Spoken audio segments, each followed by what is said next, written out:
حیض اور نفاس کا معاملہ صرف عورتوں کے لیے، تو عورتوں کے لیے 4 چیزیں ہیں جن سے ان کا غسل ان پہ واجب ہوتا ہے، مردوں کے لیے 3 چیزیں ہیں جن پہ غسل واجب ہوتا ہے، مسلمان ہونے کی وجہ سے ایک چیز اور کم ہو جاتی ہے، اسلام قبول کرتے صرف 2 چیز باقی بچتی ہیں ہمارے پاس جس سے ہم پہ غسل واجب آ جاتا ہے بس، اور اس میں بھی ہم مر جاتے ہیں تو غسل دوسرے کراتے ہیں، تو ایک ہی چیز یاد رکھنا ہے آپ کو غسل کے لیے، موت ہوتی ہے تو ہم تھوڑی غسل کرتے ہیں، لوگ کراتے ہیں تو ان کو یاد رکھنا چاہیے کہ مجھے غسل کرانا ہے، ان کو میں تو نہیں کروں گا، تو ایک ہی چیز یاد رکھنا ہے آپ کو، ہے نا. لیکن اتنے پہ بھی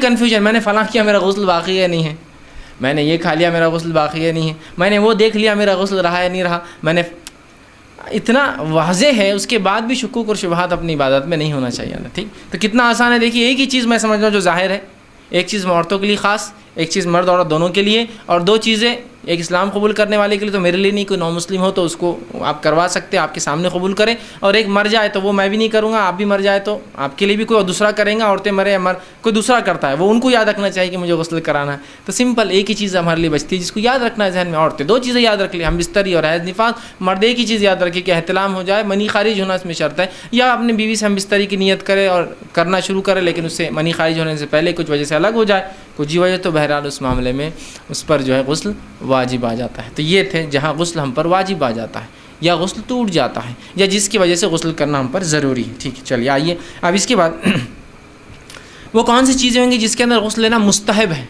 مستحب سمجھ رہے آپ، اچھی بات ہے، فرض نہیں ہے، یاد رکھیے مستحب ہے. کون کون سی ہے؟ جمعہ کے دن غسل لینا مستحب ہے. حالانکہ اس کے لیے الفاظ واجب کے بھی آئے ہیں حدیث میں، لیکن علماء کہتے ہیں کہ بہرحال پھر بھی یہ جو ہے مستحب کی شکل ہے، بہت اچھی بات ہے، افضل ہے. ٹھیک، تو جمعہ کے دن غسل لینا مراد جمعے کی نماز کے لیے، لیکن جمعہ بولے تو آپ جمعہ پڑھ لیں گے اور اس کے بعد غسل لیں گے، چونکہ جمعہ تو چالو ہے مغرب تک، مطلب جمعے کی نماز کے لیے. دوسرا عیدین کے لیے مستحب ہے، کوشش کرے کہ عیدین کی نماز کو آپ جائے تو غسل لے کے جائے، نبی اکرم صلی اللہ علیہ وسلم کی سنت تھی. یا جمعہ کے لیے غسل لینا سنت موقعہ بھی کہلا سکتا ہے، اس لیے کہ آپ سب نے اس کو واجب قرار دیا. بہرحال عیدین کے اس میں دوسری جگہ. تیسرا جو ہے میت کو غسل دینے والا بھی غسل لے. ٹھیک، میت کو غسل دینے والا بھی غسل لے، میت کو کاندھا دینے والا جو ہے وضو کرے. ٹھیک ہے، اسی طرح چوتھی چیز جو ہے احرام باندھنے سے پہلے غسل کرنا مستحب ہے. نبی اکرم صلی اللہ علیہ وسلم کو دیکھا گیا آپ جو ہے آپ نے جو احرام باندھنے سے پہلے جو غسل کیا. اسی طرح جو مکے میں داخل ہونے سے پہلے نبی اکرم صلی اللہ علیہ وسلم جب مکے میں داخل ہوتے تو 1 رات پہلے ایک مقام پر رکتے، وہاں آرام کرتے، غسل لیتے اور پھر مکے میں داخل ہوتے. تو مکے میں داخل ہونے سے پہلے 5ویں جگہ. چھٹی چیز جو ہے استحاضہ والی عورت بھی غسل کر سکتی ہے چاہے تو، یہ مستحب ہے، اس کے لیے فرض نہیں ہوتا، انشاءاللہ آگے تفصیلات آنے والی ہیں. استحاضہ وہ خون ہوتا ہے جو حیض سے ہٹ کر کبھی یوں ہی آ جاتا ہے، جس کا رنگ حیض کے خون سے الگ ہوتا ہے، لہٰذا اس پر غسل واجب نہیں ہوتا، مستحب ہے. حالات ہے، سہولت ہے تو لے لے، نہیں تو کوئی مسئلہ نہیں، صرف شرمگاہ دھو لے، کپڑے کا وہ حصہ دھو لے تو وہ پاک ہے، وضو کر لے اور نماز پڑھ سکتی ہے. ٹھیک، 7ویں جگہ جہاں انسان غسل لیں گا مستحب ہے وہ ہے غشی. کوئی بے ہوش ہو جائے، غشی طاری ہو جائے، اٹھ جائے تو یہ بھی مستحب ہے کہ غسل لے لے، اس لیے کہ پتہ نہیں اس کا جب غشی طاری ہوئی تو کیا معاملہ ہوا. ٹھیک ہے، تو بہتر ہے. 8ویں جگہ جہاں آپ غسل لے سکتے ہیں مستحب ہے وہ یہ ہے کہ مشرک کو دفنانے کے بعد.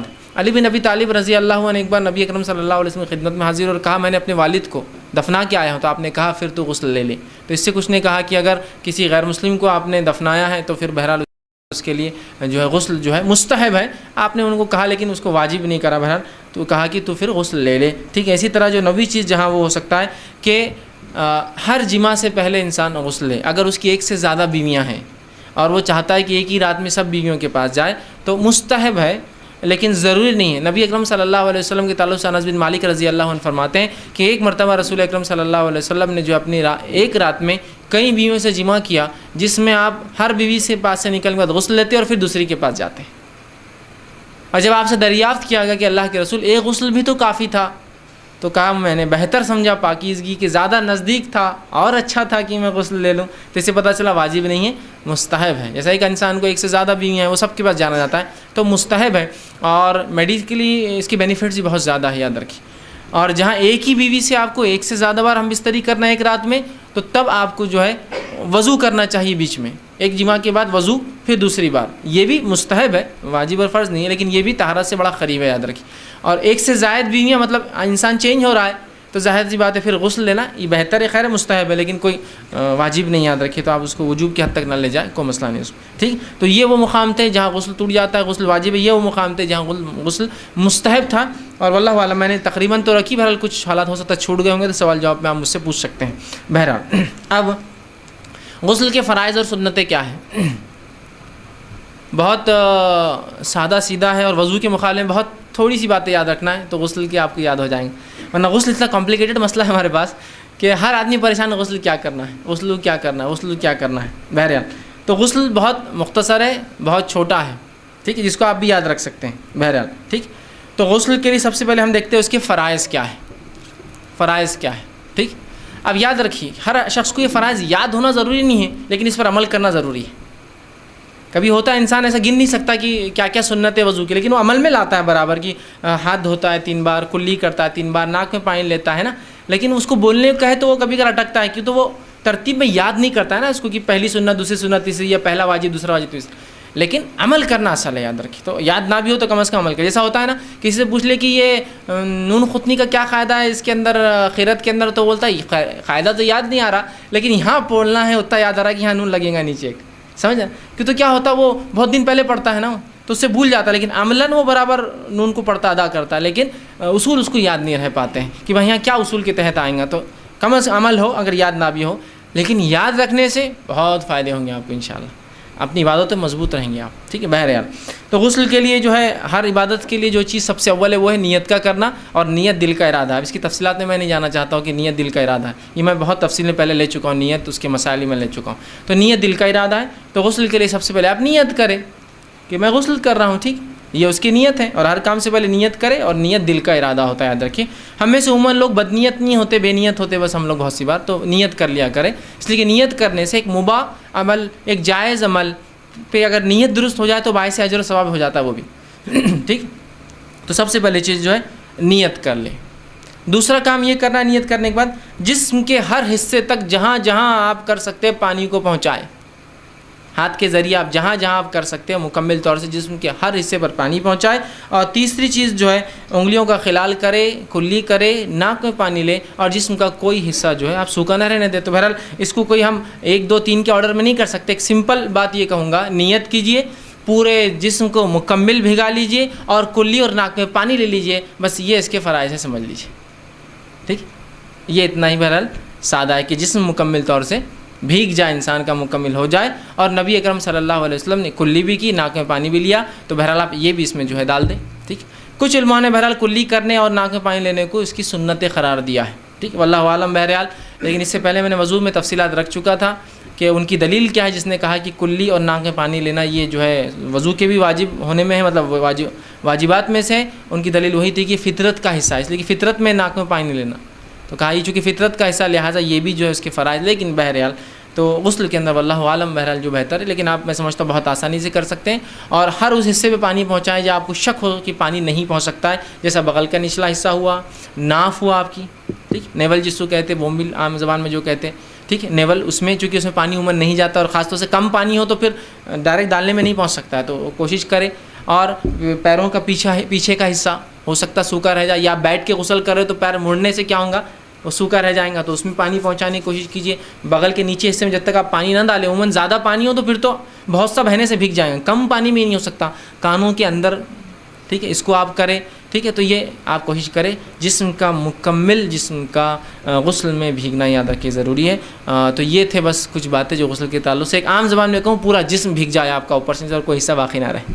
اور غسل جنابت ہو تو پھر جڑوں تک پانی جانا ضروری، یاد رکھیں۔ غسل جنابت وہ غسل ہوتا ہے جو آپ پر واجب ہے کرنا، اور عام غسل وہ ہوتا ہے جو واجب نہیں پھر بھی آپ کرنا، ایسا آپ روز غسل کرتے ہیں لیکن واجب نہیں آپ لیکن کرتے ہیں، تو اس میں اگر پانی جڑوں تک نہ آیا تو کوئی مسئلہ نہیں، لیکن غسل جنابت میں جڑوں تک پانی جانا شرط ہے مردوں کے لیے، اور عورتیں جن کے بال بہت گھنے ہوتے ہیں، یا وہ عورتیں جو بہت زیادہ چوٹیاں ڈالتی ہیں، ان دونوں کے لیے اپنی چوٹی کھولنا اور گھنے بالوں تک پہنچنا ضروری نہیں، اگر اوپر بھی 3 بار پانی ڈال لے تو انشاءاللہ ان کے لیے کافی ہو جائیں گے۔ جیسے کہ ایک صحابیہ آئی اور کہا اللہ کے رسول صلی اللہ علیہ وسلم، میں نے اپنے بالوں کو سدھارا ہے بہت مشکل سے، ہو سکتا ہے ان کے بال کرلی ہوں گے، گھنگرالے بال جیسے افریقن ہوتے ہیں نا، تو انہوں نے کہا کہ میں نے ان بالوں کو سیدھا کرنے کے لیے بہت ساری چوٹیاں ڈالی، چھوٹی چھوٹی، چونکہ جن کے بال گھنگرالے ہوتے ہیں ایک چوٹی بڑی نہیں آتی، چھوٹی چھوٹی چوٹیاں ڈالتے ہیں، تو کہا اب کیا میں ہر بار غسل جنابت کو پوری چوٹیاں کھولوں، پوری پلیٹس کھولوں اس کی؟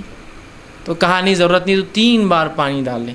تو یہ اس عورت کے لیے ہوگا جس کے بال بہت گھنے ہیں، یا اس نے چوٹی ڈالی جس چوٹی کا کھولنا ممکن نہیں ہوتا۔ یہ بات ہندوستانی ماحول میں نہیں سمجھ میں آئیں گے ہم کو، افریقہ ماحول میں سمجھ، جہاں آپ کو بال جمانا بولے تو ایک محنت کا کام ہوتا ہے، کئی عورتیں مل کے کئی دنوں تک بال جماتی ہیں آپ کے، تب جا کے وہ ایک بار بال سیٹ ہوتے ہیں آپ کے، تو کئی سالوں تک پھر اس کو ہاتھ نہیں لگاتے ہیں لوگ، اگر کسی کو نالج ہوگا جن کے بالوں کا اور جن کو افریقی اس کا، تو ان کے بڑے مسائل ہوتے ہیں، بالوں کو بہت مشکل سے جمانا پڑتا ہے ان کو، اس لیے کہ اتنے زیادہ ٹیڑھے بال ہوتے ہیں کہ کنگھا تو نکل ہی نہیں سکتا اندر جانے کے بعد، خالی اس کو ڈال کے واپس نکال سکتے آپ، پیچھے تو ہل نہیں سکتا ہو، تو لہٰذا چوٹیاں الگ الگ ڈال لینا پڑتی ہے پورے بالوں کی.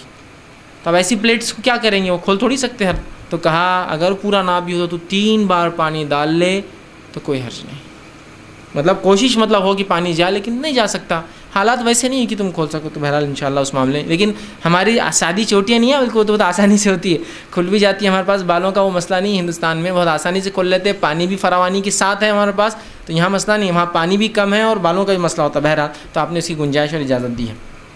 تو یہ چند باتیں تھی جو غسل کے فرائض میں آپ گن سکتے ہیں کہ نیت کر لے، مکمل جسم کو بھگا لے اور کلی اور ناک میں پانی بھی اس میں بہرحال شامل کرے، یا وہ حصے جو سوکھے رہ سکتے ڈر ہے ان تمام حصوں تک ہاتھ کے ذریعے پانی لے جا کر اور ہاتھ سے ملے جسم کو. بہرحال یہ اس کی بہرحال فرائض میں آپ گن سکتے ہیں. اب آئیے غسل کی سنتیں کیا ہوں گی، ٹھیک ہے، اس کو بھی ہم دیکھ لیتے ہیں. سب سے پہلی چیز جو ہے کسی بھی کام سے پہلے بسم اللہ پڑھنا چاہیے. خاص نہیں کہہ رہا ہوں وہاں جانے کے بعد، لیکن ہر کام سے پہلے مومن جو بسم اللہ کہتا ہے، کوئی بھی کام شروع کر رہا ہے، کسی بھی کام کی ابتدا ہے تو بہرحال وہ کر سکتا ہے. اسی طرح برتن میں ہاتھ ڈالنے سے پہلے اپنے ہاتھوں کو دھو لیں. جیسا وضو کے اندر آپ سیدھے برتن میں ہاتھ نہ ڈالیں، پہلے ہاتھ دھو لیں، اسی طرح غسل سے پہلے بھی آپ جو ہے سیدھا ہاتھ دھو لیں. سیدھا ہاتھ دھونے کے بعد سیدھے ہاتھ کے ذریعے آپ الٹا ہاتھ دھو لیں.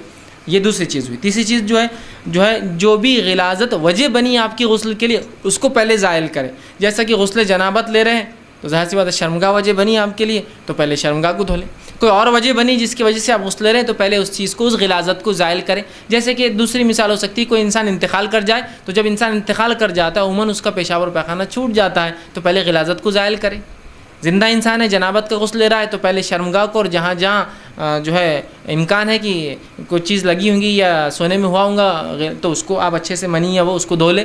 کوئی انتقال کر جائے، کسی اور وجہ سے بھی انسان کا وہ ہو سکتا ہے بہرحال، تو غلاظت کو زائل کرنا جو بھی وجہ بنی، ٹھیک ہے. تو شرمگاہ کو دھونا ہو سکتا ہے بستر، اس کو حیض نفاس والی عورتیں اپنی شرمگاہ کو دھو لیں. اسی طرح اگر میت ہے تو اس کی شرمگاہوں کو دھو لے آگے اور پیچھے اچھے سے، بہرحال جو وجہ ہے پلید غلاظت کو اپنے جسم زائل کرنا. چوتھی چیز جو ہے سارے جسم کو دھونے سے پہلے اعضاء وضو کو دھونا، مطلب وضو کے جیسا کرنا، مکمل وضو جیسا کرتے ہیں.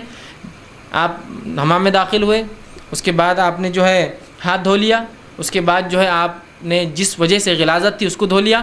اب اس معاملے میں یہ ہوتا ہے بہت سے لوگ سوال کرتے ہیں کہ ہر بار پانی ڈالنے کا تذکرہ آتا ہے، جبکہ آج کل ہمارے پاس پانی ڈالا کہیں بھی نہیں جاتا، پانی گرنے کا تذکرہ زیادہ ہوتا ہے. شاور کھول دیا، جنرلی بہت سے لوگ جو نہاتے شاور سے نہاتے ہیں، تو وہاں تو اب 3 بار ڈالنا، 2 بار دھونا، 3 بار کا کوئی اندازہ ہو ہی نہیں سکتا نا.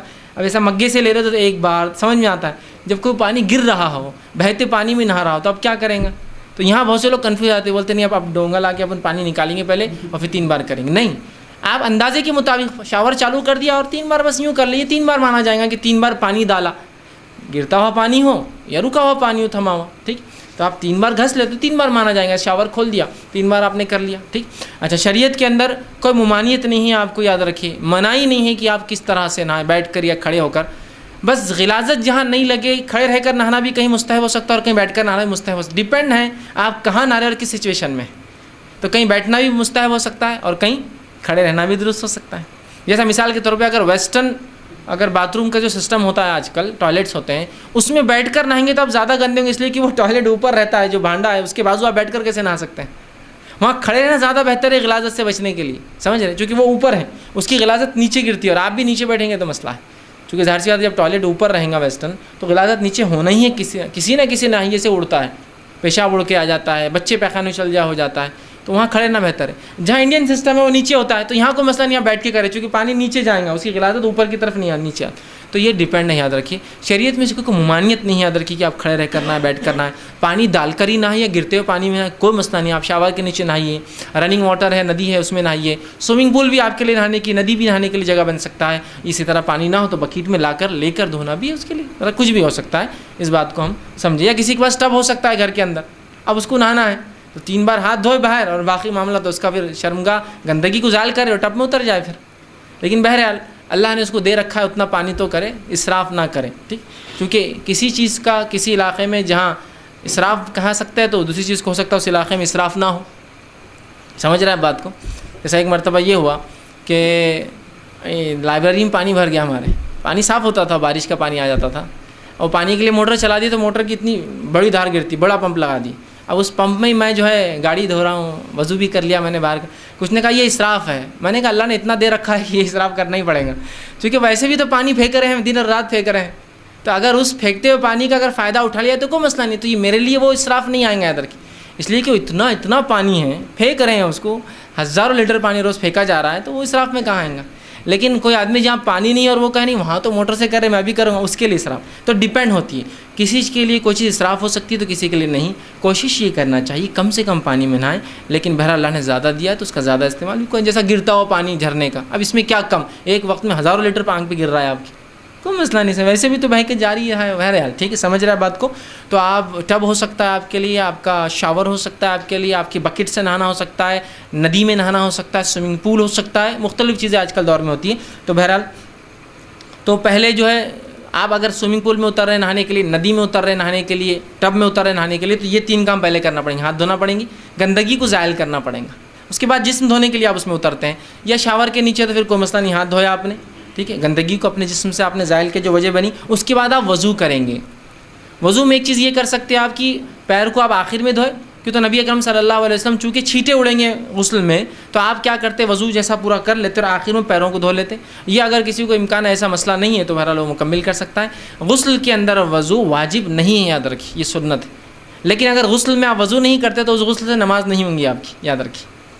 جو غسل سے پہلے وضو نہیں ہوگا تو اس کے بعد نماز آپ سیدھے نہیں پڑھ سکتے، اس کے لیے پھر غسل کے بعد وضو کرنا پڑے گا. غسل کے ساتھ وضو، بالخصوص غسل جنابت کے لیے جب انسان پہ غسل واجب ہوتا ہے، یہ فرض نہیں ہے، یاد رکھیے سنت ہے. تو کبھی ہو سکتا ہے آپ خالی غسل جنابت لے لیں، اس میں غسل وضو نہ کرے، نکل جائے، لیکن پھر آپ کو نماز سے پہلے وضو کرنا ہوگا. آپ چاہتے دونوں کلب ہو جائے، 2 کام ایک ساتھ ہو جائے، تو پہلے وضو کر لیجیے، اس کے بعد وہ کیجیے. یا پھر حالات نہیں، سہولت نہیں ہے تو پھر آپ بعد میں وضو کیجیے غسل کے اینڈ میں. بہرحال جو آپ کو بہتر ہو سکتا ہے کوشش اس طرح سے آپ کریں تاکہ کم پانی میں زیادہ کام ہو، ڈبل کام ہو، کہ وضو بھی ہو گیا اور غسل بھی ہو گیا اس میں. ٹھیک ہے بہرحال. ٹھیک ہے. تو بہت سے لوگ سوال کرتے ہیں کیا غسل کے بعد سیدھے نماز پڑھ سکتے ہیں؟ ہاں، اگر غسل سے پہلے وضو سے شروع کیا ہو تو، اگر نہ تو پھر بعد میں آپ کو وضو کرنا پڑے گا. ٹھیک. تو تیسرے 4 سارے جسم کے اعضاء کو جیسا وضو آپ کرتے ویسا کرے. تو ناک میں پانی لینا بھی آ گیا، کلی بھی اس میں شامل ہو گئی. ٹھیک ہے. اسی طرح ناک میں پانی لے کلی کرنا، اسی طرح جو ہے سارے بدن کو اچھے سے دھونا اور ہاتھ کو بہرحال گھسنا. اب اس معاملے میں آپ اچھے سے اس کو صاف کرنا ہے. اب اس معاملے میں شروعات کیسی کریں گے؟ تو شروعات ایسی کریں گے، نبی اکرم صلی اللہ علیہ وسلم اگر غسل جنابت لیتے تو آپ اندر جا کے سب سے پہلے اپنے بالوں کو بھگوتے. مطلب یہ عمل کرنے کے بعد کہ ہاتھ دھو لیا، اس کے بعد شرمگاہ دھو لی اپنی، مطلب غلاظت کو نکال دیا. اس کے بعد والا عمل بتا رہا ہوں کہ آپ جو ہے جڑوں تک پانی کو ڈالتے اور سر کو وہ کرتے. سر کی ہونے کے بعد آپ سیدھے طرف پانی ڈالتے اور پھر الٹے طرف پانی ڈالتے. سمجھ گیا آپ بات کو؟ اور سیدھے سے الٹے کی طرف جانا یہ نبی کرم صلی اللہ علیہ وسلم سنت تھی. بال کاٹنے میں، بال جمانے میں، ناخن ترشوانے میں، بہت ساری چیزوں میں بہرحال یہ آتی ہے. تو آپ کوشش کریں کہ اس کو ادھر سے ادھر کی طرف سیدھے سے الٹے کی طرف بہرحال لے جائیں. ٹھیک ہے. تو یہ تھی بہرحال غسل کے تعلق سے کچھ باتیں. اب آئیے غسل کا طریقہ جو ہم مکمل دیکھ لیتے ہیں. اب کس طرح سے پورا ایک جگہ جمع کر کے کیسا کریں گے. اس سے پہلے وہ کام جو غسل میں نہیں کرنا چاہیے، تھوڑی سی باتیں ہم سیکھ لیتے ہیں. اس میں وہ کیا کیا ہے کہ پانی کا زیادہ استعمال کرنا غسل میں درست نہیں ہے. نبی اکرم صلی اللہ علیہ وسلم کے تعلق سے آتا ہے، آپ نے، میں نے اس سے پہلے بات رکھی تھی آپ کے سامنے کہ آپ نے ایک سا کا معنی ہوتا ہے 2500 گرام پانی کے اندر، جو کہ لیٹر میں کنورٹ کیا تو ہارڈلی 3.5 لیٹر، 3.5 لیٹر یا 4 لیٹر ہوگا. کہ تو گرام کو جب لیٹر میں کرتے ہیں تو اس کی کوانٹٹی آدھی یا اس سے زیادہ بڑھ جاتی ہے، ہاف ہو جاتی ہے. تو 1 سا پانی میں مطلب 2.5 کلو پانی، اب کلو مطلب لیٹر زیادہ ہوگا، 3.5 یا 4 لیٹر پانی میں آپ غسل کرتے ہیں. تو کم پانی کیجیے. یہ اچھی بات نہیں کہ آپ بہت پانی استعمال کریں. رہا مسئلہ کہ پانی ہی زیادہ اور ویسے ہی جا رہا ہے تو استعمال کرنے میں کوئی، جیسا کہ گھر میں پانی زیادہ ہے، آپ موٹر سے نکال رہے ہیں اور صاف ہے تو نہا بھی لو، کیا ہے اس میں. اب ظاہر سی بات ہے ہزاروں لیٹر میں نہا رہے ہیں آپ. ٹھیک ہے. تو یہ ایک الگ چیز ہے، لیکن عمومی اعتبار سے کم پانی میں، اس لیے کہ شریعت نے کسی بھی کام میں اسراف کو پسند نہیں کیا. دوسری چیز جو ہے، جو آپ یاد رکھیں گے، ایسی جگہ بیٹھ کر نہانا ہے جہاں گندگی ہو، اندیشہ ہو کہ نہانے سے پانی وہ اندر جا کر الٹا آنکھ پہ آ جائے گا، غلاظت ہو، تو ایسی جگہ بالکل نہائے نا. ٹھیک ہے. احتیاط کریں وہاں. اگر ایسی جگہ مجبوری ہے تو اونچی جگہ بیٹھے تاکہ وہ چھینٹے اگر اڑے تو آنکھ تک نہ پہنچے. سمجھ لیجیے آپ کسی حمام میں چلے گئے، ایسا ہوتا ہے کبھی کبھار، کامن ٹوائلٹ ہے، کامن حمام سے، اور اندر پورا پانی بھرا ہوا ہے، پہلے سے موہری بند ہے، چوک اپ ہے، اب صاف بھی نہیں کر سکتے اور نہانا بھی ضروری ہے. تو ایک اونچی چیز سے بیٹھ کے نہا لیجیے. ہے تو آس پاس گندگی لیکن اتنا اونچا ہوئیے کہ اس کا پانی کے چھینٹے آپ کی آنکھ پر نہ آئے. ایسا ہاسٹلس میں جنرلی ہوتا ہے.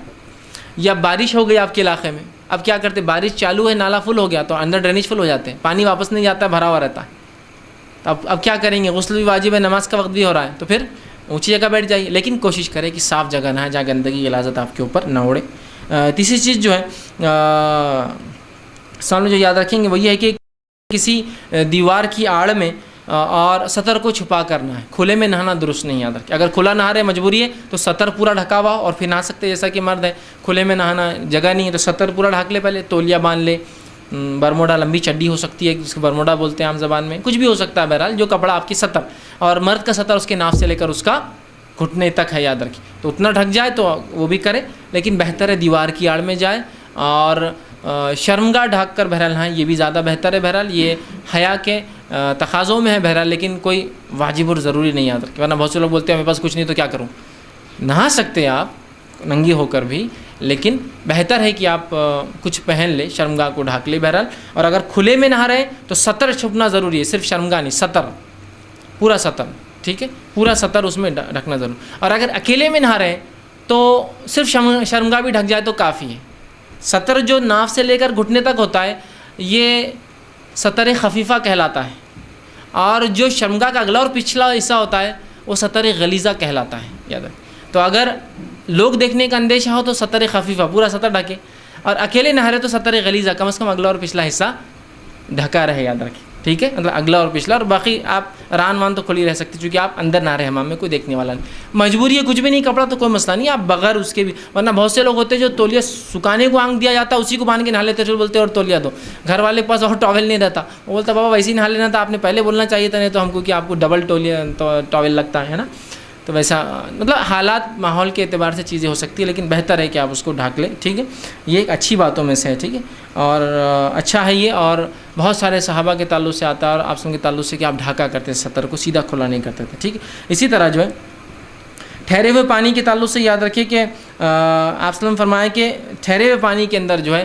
اگر جنابت کی حالت میں تو کوشش کرے کہ غلاظت کو باہر زائل کرے اور پھر ٹھہرے ہوئے پانی میں اترنے کی کوشش کرے، ٹھیک کہ جیسے جو میں نے کہا نا غلاظت کو زائل کرنا، وہ باہر کر لے اور پھر ٹھہرے ہوئے پانی میں جائے، سیدھے جا کے اسی میں زائل کریں غلاظت تو ہو سکتا ہے اس کو بھی اور دوسروں کو بھی اس سے تکلیف، ٹھیک ہے، تو بہرحال ان باتوں کو آپ یاد رکھیں گے۔ اب غسل کا طریقہ کیا ہوگا، آپ حمام میں داخل ہوئے، چاہے پانی بکیٹ میں ہو، چاہے رننگ واٹر ہو، آپ کے شاور سے آتا ہو یا کوئی اور ذریعے سے آتا ہے، مختلف چیزیں آج کل ہوتی ہیں، شاور کے علاوہ بھی دیواروں میں سے پانی نکلتے ہیں آج کل، نیچے سے اوپر تک سسٹم ہوتا ہے اور پورے آنگ پہ پانی اڑتا ہے، آدمی کانچ کے ہوتے ہیں جنرلی، اندر چلا جاتا ہے اور اس میں سے پورے پانی نکلتے ہیں، بہرحال مختلف چیزیں اللہ نے دے رکھی ہے لوگوں کو تو لوگ استعمال کرتے ہیں، بہرحال جو بھی ہو آپ 3 بار وہ کریں گے، اپنی شرمگاہ یا جو وجہ بنی آپ کی غسل کی وہ غلاظت کو آپ زائل کریں گے، ٹھیک ہے، اس کے بعد آپ وضو کریں گے جس طرح سے وضو ہوتا ہے۔ اب طہارت بیت الخلاء میں جانے کی دعا ہوا میں نہیں سکھاؤں گا، پہلے ہو چکا، 2-3 ہفتے پہلے جانے کا وہ سب پورا رفع حاجت کے مسائل ہو چکا ہے، تو لہٰذا میں اس لیے وہ بات نہیں رکھ رہا ہوں، ورنہ پھر اس کو ایڈ کریں گے تو کئی چیزیں اضافہ ہو جائیں گی، بہت مشکل ہوگا مجھے سمجھانا آپ، ٹھیک،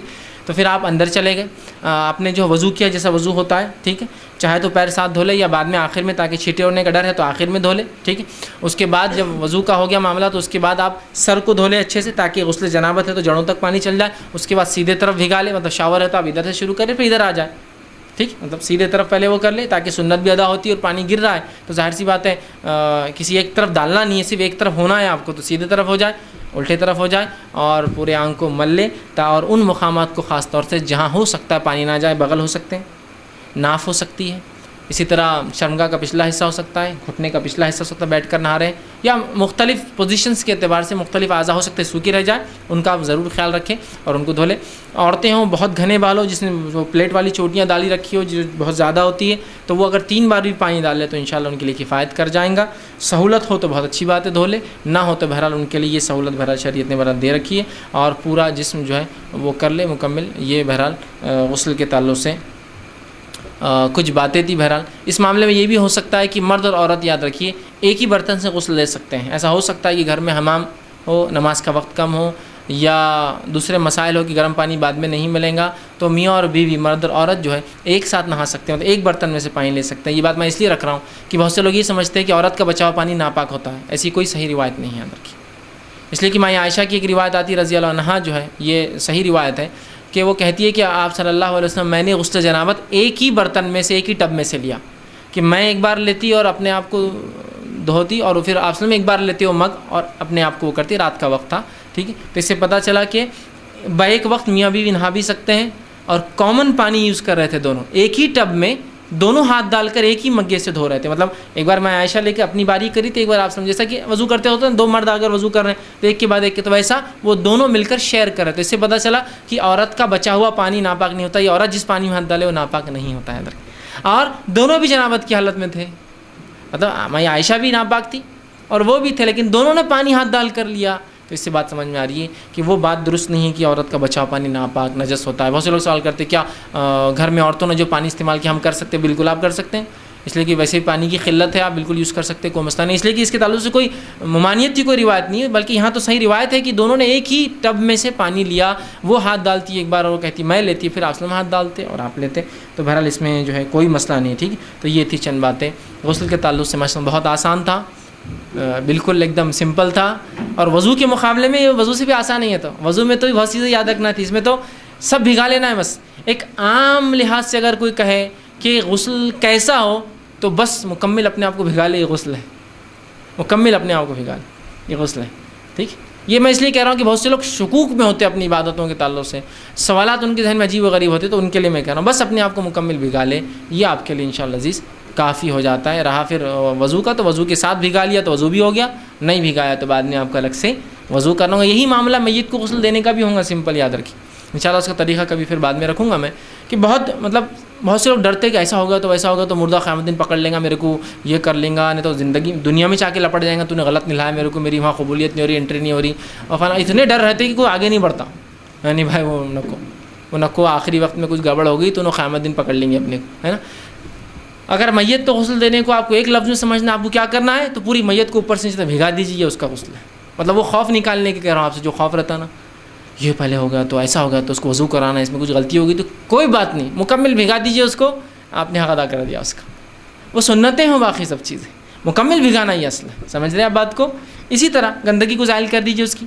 اب دیکھیے میت کے غسل کی تھوڑی سی باتیں رکھ دیتا ہوں, چونکہ بات آ گئی ہے تو انشاءاللہ باقی تفصیلات اور لوں گا. بہت سمپل ہے, جو آپ کا غسل تھا وہی میت کا غسل ہے, سمپل. لیکن اس میں کچھ چیزیں نہیں ہوں گی جو انسان کر سکتا ہے, جیسا منہ میں پانی لینا, ناک میں ڈالنا, اس کے علاوہ سب میت کے لیے ہوں گا. سمجھ رہا, جیسا کہ آپ نے غسل لیا تو پہلے ہاتھ دھوئے, ہاتھ دھونے کے بعد غلاظت کو زائل کیا, وضو کیا, مکمل جسم کو بھگایا, یہ ہوا آپ کا غسل. میت کا غسل بھی ایسی ہے, آپ نے میت کے ہاتھ دھوئے, ٹھیک ہے, میت کو آپ نے جو پھر وضو کروایا, ہاتھ دھوئے, منہ میں پانی نہیں لے سکتے, ناک میں پانی نہیں ڈال سکتے اس کو, تو خالی منہ پہ ہونٹوں پہ لگائیں گے, ناک کو ایک بار وہ ناک پہ پانی لگائیں, ناک میں نہیں ڈالیں گے, ہو گیا. چہرہ اس کا دھوئیں گے, سیدھا ہاتھ کونیوں تک, الٹا ہاتھ کونیوں تک, ٹھیک ہے. اس کا مسح, جیسا آپ مسح کرتے ہیں کانوں کا خلال, اس کا سیدھا پیر, اس کا الٹا پیر, ہو گیا اس کا وضو. اس کے وضو کے بعد اس کو پورا بھگانا ہے. مطلب غلاظت کو زائل کرنے کے بعد یاد رکھیے, ہاتھ دھونے کے بعد غلاظت زائل کی, مطلب اگلا پچھلا حصہ اس کا صاف کیا, اور اس کے بعد اس کو وضو کرایا. وضو کرانے کے بعد پورا جسم بھگا دیجیے, جیسا زندہ انسان سیدھا پہلے اور الٹا, اس کا بھی سیدھا پہلے اور پھر الٹا. پھر چاہے ایک بار پانی ڈالیے سیدھے الٹے پہ, پھر صابن ملیے آگے اور پیچھے اچھے سے, اس کے سر پہ, اس پہ, پورے آنکھ پہ, پھر سیدھا طرف دھوئیے, الٹا طرف دھوئیے. یہ ہوا ایک بار دھلانا آپ کا. اس سے زائد کرنا ہے آپ کو تو 2 بار 3 بار کیجیے, اس سے زائد کرنا 5 بار کیجیے, ڈیپینڈ حالات, ماحول, پانی کی اویلیبلٹی پر اور اس کے جسم پر یا اس کے حالات پر. کبھی ہوتا آدمی بہت بیمار تھا, زخمی تھا, تو آپ تو ایک بار بھی نہلانا ممکن نہیں ہوتا. کبھی حالات ایسے کہ گندگی نکل ہی نہیں رہی ہے, بہت دنوں سے پٹیاں چٹکی تھی, زخم تھے, تو کافی بہرحال جو بھی ہو سکتا ہے تو آپ یہ کر سکتے ہیں. تو سمپل سمجھ رہے ہیں آپ, زندے کا جیسا غسل مردے کا ویسا ہے, صرف مردے کے منہ میں پانی اور ناک میں پانی نہیں ڈالا جائے گا, سیم وہی غسل. ہاتھ دھلایا, غلاظت کو زائل کیا, اس کے غلاظت کو زائل کر وضو کروایا, اس کو ناک میں وہ چھوڑ کر, اس کے بعد اس کے سیدھے طرف بھگایا, دھو لیا, الٹے طرف بھگایا, دونوں کو ایک ساتھ صابن لگایا, سیدھے طرف کا دھویا, الٹی طرف کا دھویا, یہ ہو گیا. اس کے بعد اور ایک بار کرنا ہے, حالات ہے کیجیے بہرحال, تاکہ اور زیادہ پاکی صفائی. یہ بہرحال اس میں کچھ اضافی چیزیں پھر کبھی موقع ملا تو تفصیلی ہم دیکھیں گے. تو بہرحال اس کے لیے بھی اتنا سمپل ہے, تو اگر کسی کو یہ موقع ملے تو اس کا فائدہ اٹھا لے. صرف اتنا ہے کہ چونکہ مردہ ہوں گا اور کسی کی شرمگاہ کو آدمی ہاتھ نہیں لگا سکتا, تو مردے کو چونکہ آپ کو جب شرمگاہ دھونی ہوں گی تو ہاتھ میں کچھ پہننا ہوگا, تو عموماً کفن کے ساتھ گلاؤز آتے ہیں. کفن کے ساتھ گلاؤز نہیں تو سب سے اچھا طریقہ آپ کو پولیتھین کیری بیگز ہوتی ہے, پولیتھینوں کو ہاتھ میں ڈال دیجیے تاکہ اس کی شرمگاہ کو سیدھے ہاتھ نہ لگے. کسی بھی انسان کی شرمگاہ کو انسان سیدھے ہاتھ نہ لگائے, یاد رکھیے. سوائے مجبوریاں ہوں تو کچھ ہاتھ پر کور کر لے, تو بس اتنا آپ کو وہ یاد رکھنا پڑے گا. رہا غلاظت زائل کرنے کا, تو اس کا جو طریقہ آپ کو بہتر لگے, جس سے انسانی جسم کو نقصان نہ ہو, اور ہو اینٹیں لے لیجیے, آپ اینٹ کو کپڑے میں ڈال دیجیے, کاٹن میں لپیٹ لیجیے, اور اس سے اس کی غلاظت صاف کیجیے. بہرحال ایسا ایک عام انسان کو تکلیف نہ ہو کیسے صاف کریں گے؟ بس اس کے ساتھ وہی سلوک کیجیے آپ. باقی معاملہ رہا بہت آسان ہے. تو بہرحال غسل دینا بھی میت کو کوئی مشکل بات نہیں. لیکن اس کا ہرگز مطلب یہ نہیں کہ آپ مکمل طور سے IRC پہ کال کر کے مجھے ہی غسل دینے بلائے کہ بہت اچھا آپ نے سمجھا آپ دیجیے. یہ میں اس لیے بتا رہا ہوں کہ آپ کو یہ کام کرنا ہے. میں نے ایک بار غسل کے بارے میں سکھایا تھا، میت تو غسل سکھانے کے بعد تو میری زندگی اجیرن ہو گئی تھی. ہر آدمی کی میت وہ چاہ رہے کہ میں ہی نہلاؤں اس کو. میں نے کہا اگر میں یہ کام کرتے بیٹھا تو مجھے کفن دفن کا ادارہ کھول کے بیٹھ جانا پڑے گا بزنس. میں نے تو اس لیے کیا تھا کہ آپ کرے تو آپ تو میرے اوپر ہی چاہ گئے سیدھا. سکھایا تو اس لیے گیا تھا کہ آپ کرے تو فرض بھی آپ کریں گے کہ آپ کو آتا. میں نے کہا آپ نے نہیں سیکھا کہ میں نے آپ کو سکھانے کے لیے کیا تھا، نہلانے کے لیے میں نے نہیں کیا تھا. اس کا بہت ثواب ہے. ثواب مجھے بھی پتا بھائی، لیکن تمہارا مردہ جب تم کو ثواب نہیں چاہیے تو مجھے کا ثواب ہونا. اندازہ لگائیے مسئلہ تیرا اور تو ہاتھ نہ ڈالے اور ہم کو ثواب دے. مطلب کیسی عجیب بات ہے. پھر بولتے ہیں یہ ملا لوگ ایسے کیوں ہو گئے، انہوں نے فلاں کیوں کیے، یہ دکانیں کیوں چلا رہے. آپ نے ان پہ اتنا انحصار کر دیا کہ ہر کام کو ان کے لیے ایک پیشہ کریٹ کر دیا آپ نے. اور پھر بولتے پھر یہ ایسے کیوں ہو گئے. آپ نے اتنا انحصار کہ میرے گھر کا میت اور نہلائیں گا وہ آ کر، میرے گھر کی میت نماز پڑھائیں گا وہ آ کر. تو پھر جب آپ نے اپنے آپ کو کر دیا تو انہوں نے تھوڑے دن تو گائیڈ کیا، پھر مس گائیڈ بھی کیا. پھر آپ کے مال پہ نظر، ہینڈ سیٹ پہ نظر، کھانے پہ نظر، پینے پہ نظر، کپڑوں پہ نظر، سب پہ نظر ہوگی ان کی. تو یہ ایسے مسائل خود کرنا ہے، اس کو یاد رکھیے. اور یہاں ہو سکتا ہے ہندوستان میں ہو جائے، کسی گاؤں میں چلے جائے آپ خریے میں وہاں نہ ہو تو، اور کبھی کسی ایسے علاقے میں چل جائے، یورپ امریکہ چلے جائیے آپ، وہاں آپ کو مسلمان نہیں ملیں. کوئی مر گیا تو کیا کریں گے؟ میرے کو غسل دینا نہیں آتا، اب کیا کروں؟ کتنی افسوس کی بات ہوں گی نا. اتنا سادہ عمل تھا اور آپ نے سیکھا نہیں. اتنی سادی چیز تھی اور آپ کر نہیں پائے. اس سے زیادہ اور کیا حقارت ہوں گی؟ جیسا زندہ نہاتا ہے ویسا مردے کو نہلا دیجیے.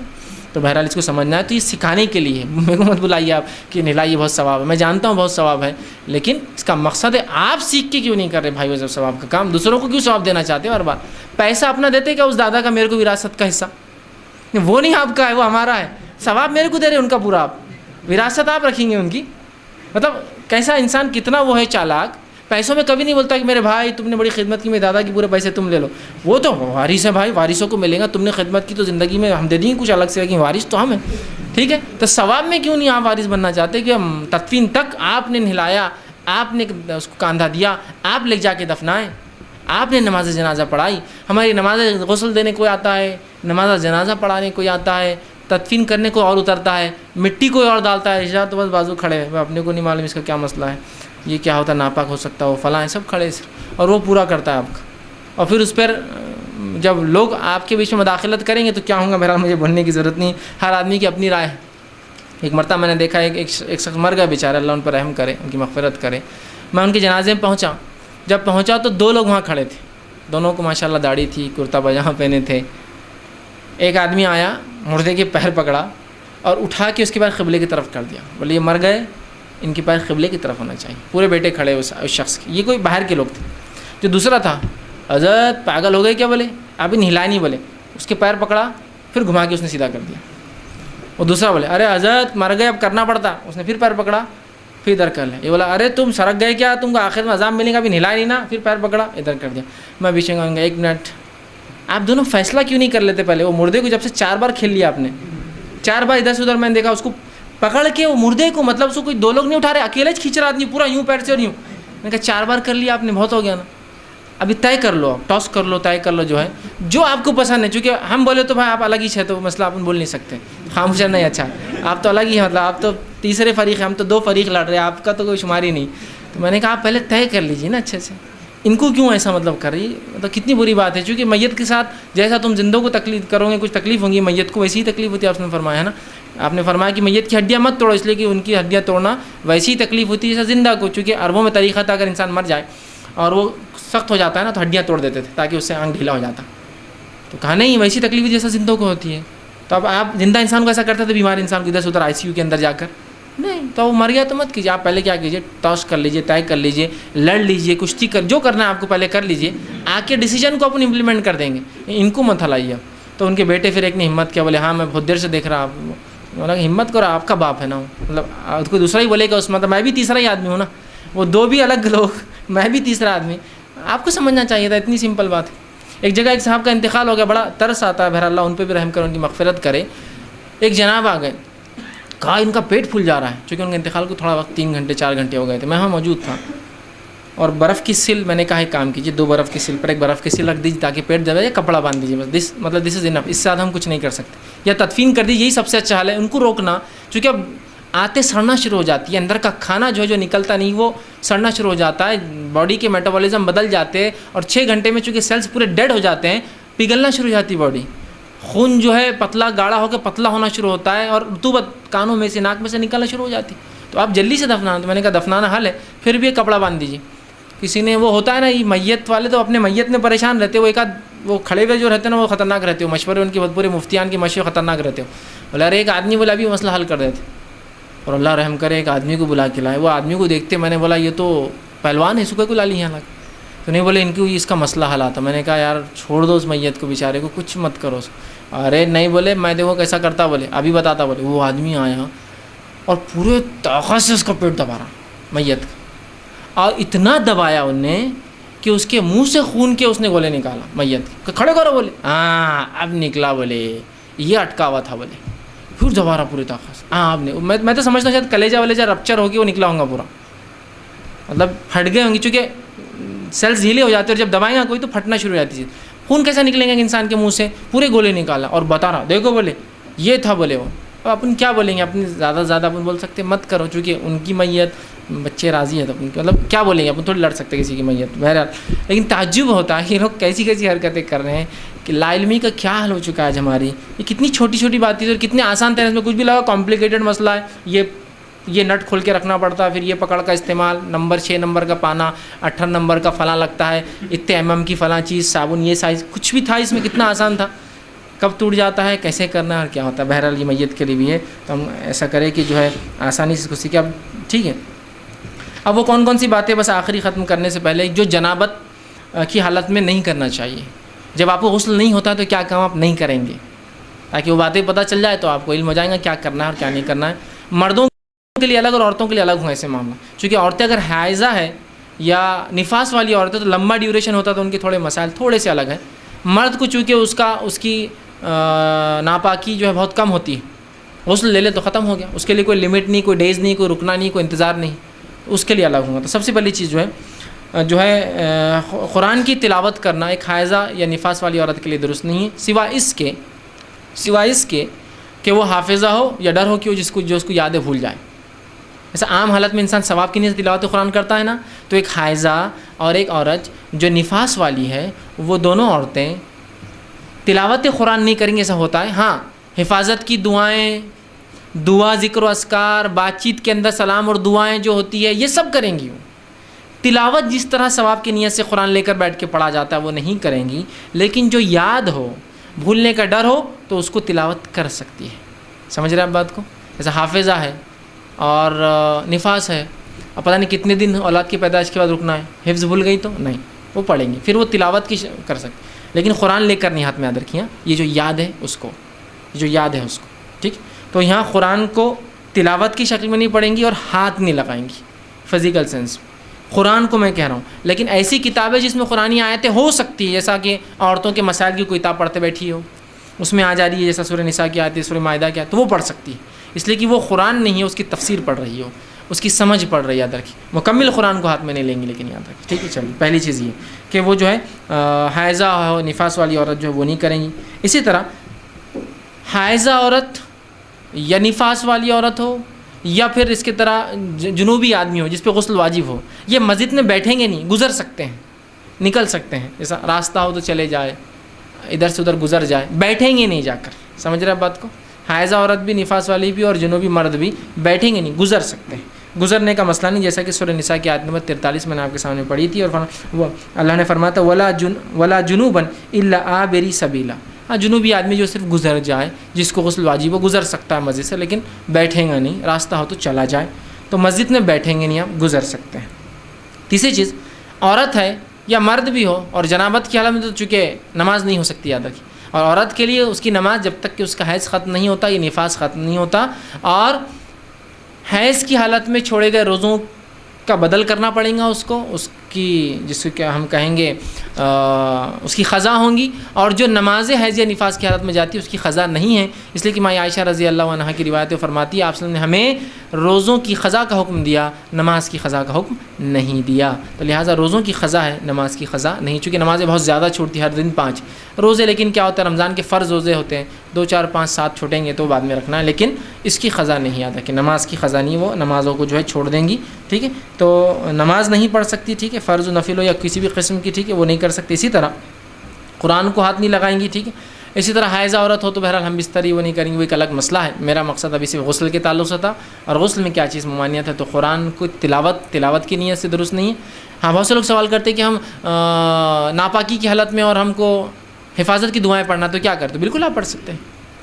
جب بہت سی عورتیں ہوتی ہیں جب حیض اور نفاس آ جاتا ہے تو اللہ رحم کرے ہماری عورتوں پر، ایسا معاملہ ہوتا ہے جیسے کہ وہ کافر بن گئی، مکمل طور سے دین کا ان سے کوئی تعلق نہیں ہوتا، ایسا سمجھتی ہے، مکمل طور سے کوئی ذکر نہیں، کوئی اذکار نہیں، حتیٰ کہ سلام بھی کرے تو جواب نہیں دیتے، اللہ کا نام ہمارا نوز سلام اللہ کا نام ہے تو وہ نہیں، یہ نہیں، مکمل طور سے، اور پھر پریشان جن لپٹ جا رہا، بھوت لپٹ جا رہا، تب تم اتنے دن ناپاک اور اس پہ اللہ کے ذکر سے اتنے غافل، تو جن بھوت ہی لپٹیں گے نا، فرشتے تو نہیں آنے والے تمہارے پاس، پھر کمپلینس۔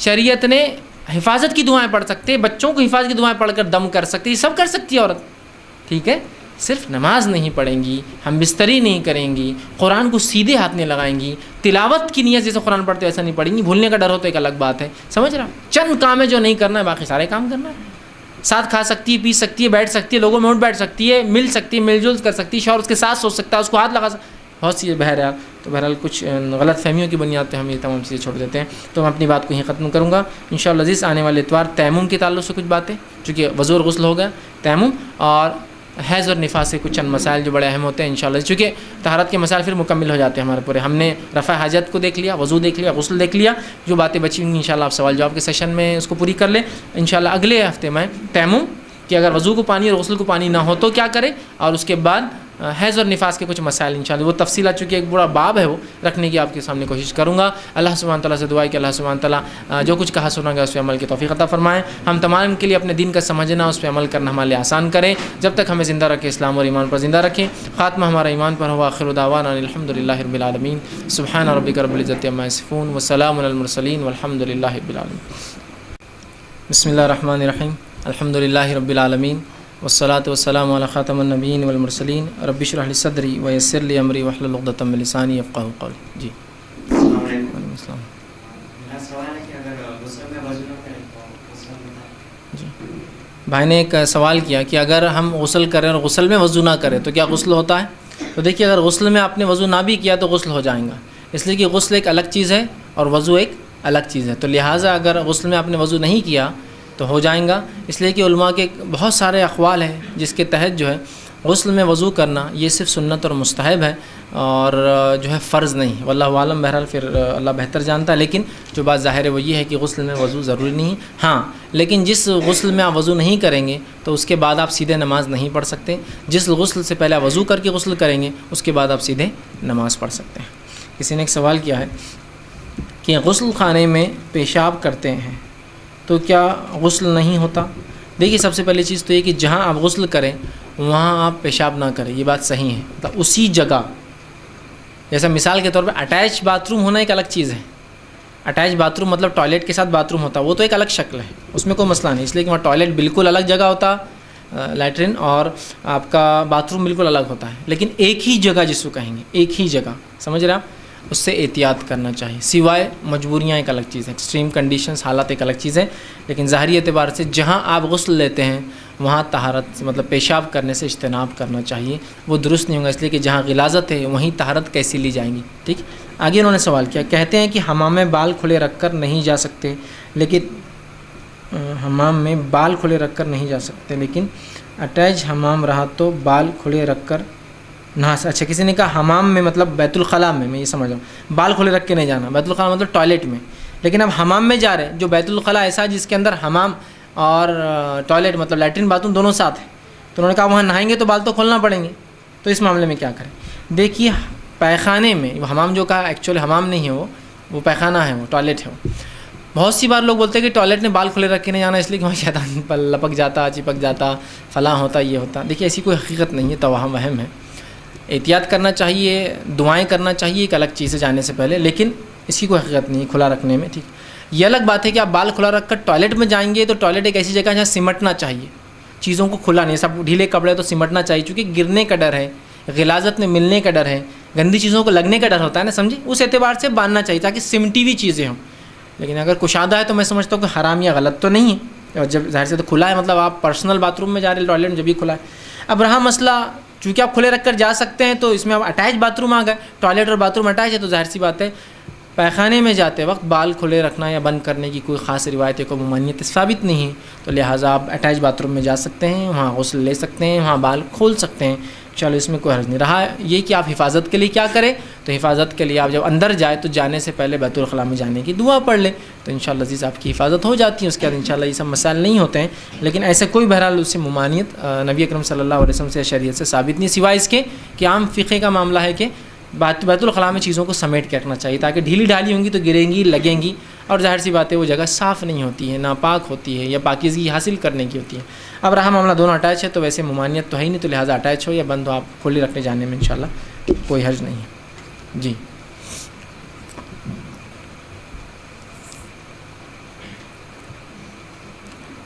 السلام علیکم۔ آپ نے بولا کہ میت کو جنازہ جاتا ہے تو اس کو کھانا دینے کے لیے وضو کرنا چاہیے، روڈ پہ ایسے جنازہ جا رہا ہے تو جی نہیں، میں بھائی نے ایک سوال کیا کہ جو ہے جب جنازہ جاتا ہے تو اس کو کاندھا دینے کے تعلق سے کہ وضو کرنا، نہیں ویسا نہیں، میں بولنے میں ہو سکتا کچھ میرے لیے وہ ہو گیا ہو، میں نے یہ کہا کہ جو شخص میت کو کاندھا دے تو وہ وضو کرے، مطلب کاندھا دینے کے بعد، پہلے نہیں، اور جو شخص میت کو غسل دے تو وہ غسل کرے، تاکہ صفائی اور ستھرائی کے اعتبار سے، پاکیزگی کے اعتبار سے، ٹھیک۔ تو یہ لیکن مستحب ہے دونوں، جو میت کو کاندھا دے وہ کاندھا دینے کے بعد وضو کرے، یہ مستحب ہے، ضروری نہیں ہے، اور جو میت کو غسل دے نہلائے وہ خود غسل کرے، یہ مستحب ہے۔ تو لہٰذا وہ معنی غسل مطلب وضو دینے سے پہلے کا نہیں ہے، دینے کے بعد ہے، کاندھا دینے کے بعد، تو اس میں انشاءاللہ عزیز وہ مستحب ہے، لیکن کوئی ضروری نہیں ہے، یاد رکھیے۔ کسی نے ایک سوال کیا، جو خودکشی کرتا ہے اس کی مغفرت کی دعا نہیں کر سکتے ہیں کیا؟ دیکھیے بہرحال جس نے خودکشی کیا، اور اگر یہ یقینی بات ہے تو چونکہ حدیث میں واضح الفاظ ہے کہ اس کو ہمیشہ اللہ رب جہنم میں ڈالیں گا، وہ ہمیشہ جلیں گا، تب اس کی مغفرت کی دعا کیا کریں؟ اور نبی اکرم صلی اللہ علیہ وسلم جس نے خودکشی کیا تھا اس کی نماز جنازہ میں آپ شامل نہیں ہوئی، اور نماز جنازہ سب سے افضل مغفرت کی دعا ہے، تو جب آپ نے وہ نہیں کی تو میں سمجھتا ہوں دوسرے کی پھر اس میں جگہ گنجائش نہیں بچ سکتی، اس لیے کہ اگر ہمیں جو لوگ خودکشی کریں ان پہ یہ کہوں کہ اللہ رحم کرے تو لوگ مستحب عمل سمجھنا شروع کریں گے، تو کراہت کے لیے ہم ان کی دعا نہیں کر سکتے، تاکہ لوگوں کو پتہ چلے کہ بھائی یہ عمل سے، دعاؤں سے بھی محروم ہو جاتا ہے آدمی۔ سمجھ رہے بات کو؟ دل میں تو انسان کی وہ ہوتا ہے کہ اللہ مغفرت کرے، لیکن ہم ظاہر سی بات ہے اس کو لفظاً کہہ کے شریعت اس کو بھار نہیں سکتی ہے نا، کہ کوئی انسان زنا کرے اور زانی کو سزا ملے اور آپ کا اللہ مغفرت کرے، سزا دی گئی اس کو، لوگوں کو عبرت کے لیے بتایا جائے گا سزا ملتی ہے ایسی سے کہ زنا کرے، تو یہ الگ بات ہے، دل میں سوچیں گے اللہ اس کو معاف کر دے اب جو گناہ ہوا اس سے، ٹھیک ہے، سمجھ رہے ہیں آپ؟ تو اس کی آپ نے بتانے کے لیے کہ وہ مومن ہوں گا ٹھیک ہے، لیکن اس کی کراہت کے لیے کہ میں دعا نہیں کروں گا، اور نہ لوگ اس کو مستحب سمجھنے لگیں گے، ٹھیک ہے، تو بہرحال تو لہٰذا آپ نے چونکہ جنازے کی نماز نہیں پڑھی اس لیے میں نے دعا نہیں کی ان لوگوں کے لیے۔ آگے انہوں نے کہا جو زنا کرتا ہے اس کی بھی مغفرت کی دعا کر سکتے ہیں، یعنی دیکھیے جو زنا کرتا ہے تو زانی اپنے لیے خود مغفرت کی دعا کرے، یا آپ کو پتا ہو کس نے زنا کیا تو آپ اس کے لیے مغفرت کی دعا کر سکتے ہیں۔ اگر زنا سے مراد یہ کہ زنا کرنے کے بعد اس کو سزائے موت دے دی گئی ہو تو آپ دعا کر سکتے ہیں اس کے لیے، چونکہ وہ ایک سزا کے لیے وہ ہوا ہے، سزا کے لیے، اور سزا بھگت چکا ہے، تو امید ہے، ایسا چوری کے ہاتھ کٹ چکا ہے تو امید ہے، زنا کیا سزا مل سکتی، امید ہے، ٹھیک ہے، قتل کیا تو اس کے بدلے قتل کیا گیا تو امید ہے مغفرت ہوگی چونکہ سزا مل گئی، ٹھیک ہے، لیکن خودکشی کرنے والے کو سزا نہیں دی جاتی، وہ خودکشی کر کے اپنے آپ کو ختم کر لیتا، تو لہٰذا زانی کے لیے دعا کی جا سکتی ہے کہ اللہ اس کی مغفرت کرے، یا خود کسی نے زنا کیا تو دعا کرے اللہ سے مغفرت کی، اللہ اس کو توبہ قبول کرے گا۔ لیکن اگر کوئی زانی ہو جو اپنی دعا نہ کرے، اللہ سے سچی توبہ نہ کرے، تو آپ سن کی حدیث ہے جو زنا کرتا اللہ اس کی دعا قبول نہیں کرتا، یاد رکھیے، تو زانی کو سچی توبہ کرنی ہوگی تب اس کی دعائیں قبول ہوتی، ورنہ اس کی دعائیں اللہ قبول نہیں کرتا ہے۔ جی السلام علیکم۔ آپ کے لیے جو روزہ جو قضا بنایا گیا تو پھر نماز پڑھنا مانگے تو قضا کریں۔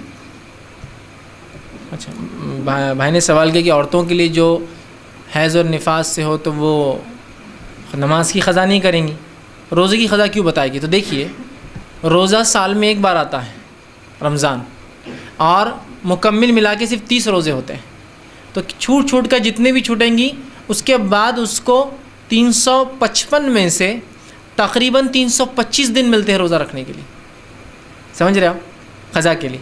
لیکن نماز ہر روز 5 ٹائم آتی ہے، فرض تعدادی صرف 17 رکعتیں ہو جاتی ہے، واجبات اس میں ملا لے، موقعہ جس کو کہیں گے تو 12 یہ، اور وطر کے 3 ملا لے تو 15 یہ ہو جاتے ہیں ایڈ. تو تقریباً جو ہے وہ رکعتیں مل کر جو ہے تجاوز کر جاتی ہے، آپ کے 33 تک چلی جاتی ہے. ٹھیک ہے، تو بہت زیادہ ہو جاتی ہے نا. اور ہر روز کی اگر ہوں گی اور اس میں 7 دن اس کو ہو جائے تو کتنی رکعتیں ہو رہی. تو شریعت چونکہ ظلم نہیں کرتی کسی پر، تو لہٰذا نماز کے معاملے میں رخصت دے دی. اور روزہ چونکہ سال میں ایک بار آتا ہے اور بہت لمبا وقفہ ہوتا ہے قضا کے لیے، تو لہٰذا اس کو جو ہے رکھنے کا حکم دیا.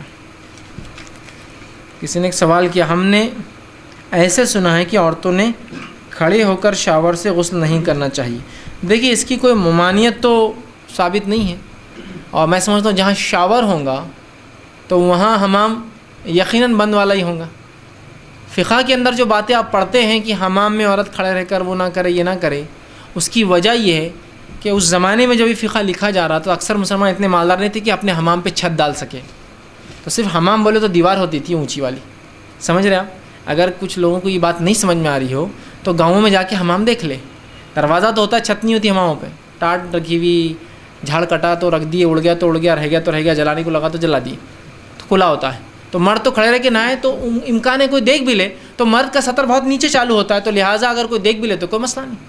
لیکن عورت تو مکمل سطر ہے، تو لہٰذا جب وہ نہائیں گی تو ظاہر سے اوپر کھلا ہوگا، تو اس وجہ سے فقہ میں بیٹھ کر نہانا. لیکن جب آپ شاور میں نہا رہے ہیں تو میں سمجھتا ہوں شاور بولے تو ایک ایسے حمام میں جو پیک ہے ہر طرف سے، کوئی نظروں کا اندیشہ نہیں، کوئی کھلا حمام نہیں، الحمدللہ اس میں کوئی مسئلہ نہیں. آپ بالکل جو ہے نہا سکتے کھڑے رہ کر، چونکہ اس کی کوئی ممانعت منائی ثابت نہیں ہے. اور طہارت حاصل کرنے میں اگر یہ بہتر طریقہ ہے تو آپ اس کو استعمال کر سکتے ہیں. شرعی اعتبار سے میں سمجھتا ہوں اس میں کوئی قباحت موجود نہیں ہے. جی عمر، اس کے بعد ادھر لا لینا.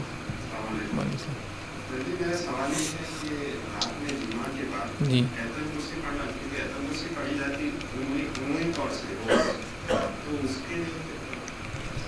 بھائی نے ایک سوال کیا کہ اگر انسان اپنی بیوی سے ہم بستری کرے اور اس کے بعد آیت الکرسی پڑھنا ہے، تو یاد رکھیے میں نے اپنی تقریر میں یہ بات واضح کی تھی، وہ اذکار جو تلاوت کے لیے نہیں حفاظت کے لیے پڑھے جاتے ہیں وہ ہر حالت میں پڑھے جا سکتے ہیں.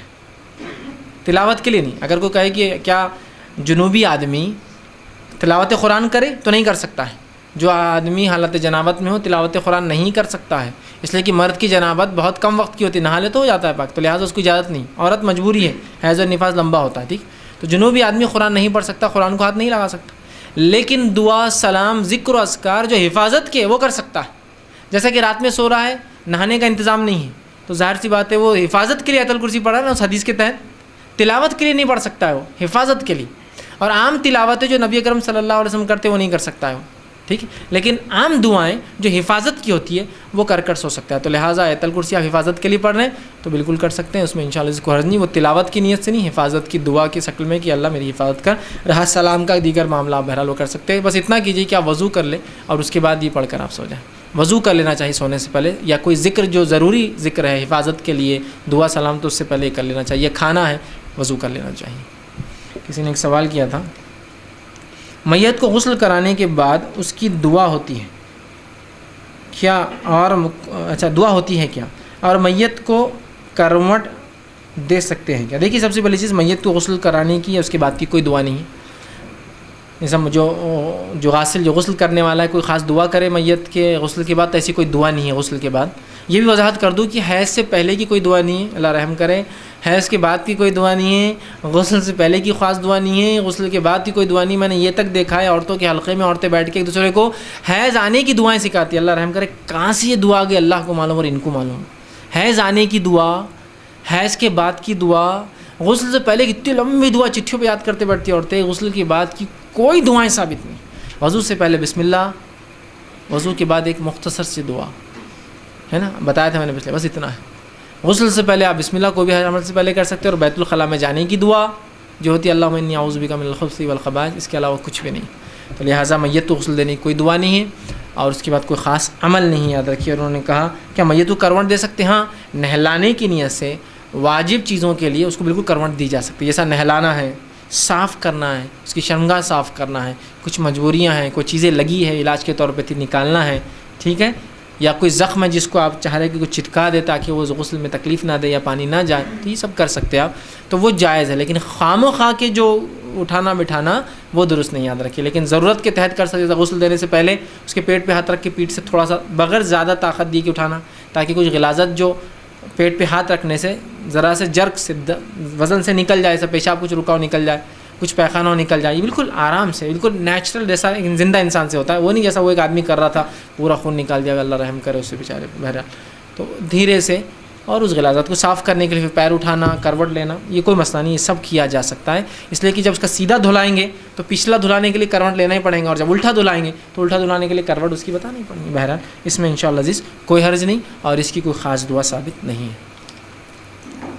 السلام علیکم، میرا سوال یہ تھا کہ جب میت کو دفنا کر ہم ریٹرن ہوتے ہیں تو لوگ کہتے ہیں کہ اس کی مٹی بھی قبرستان کی ایسا گھر آنے نہیں چاہیے، تو اس کی کیا ہے؟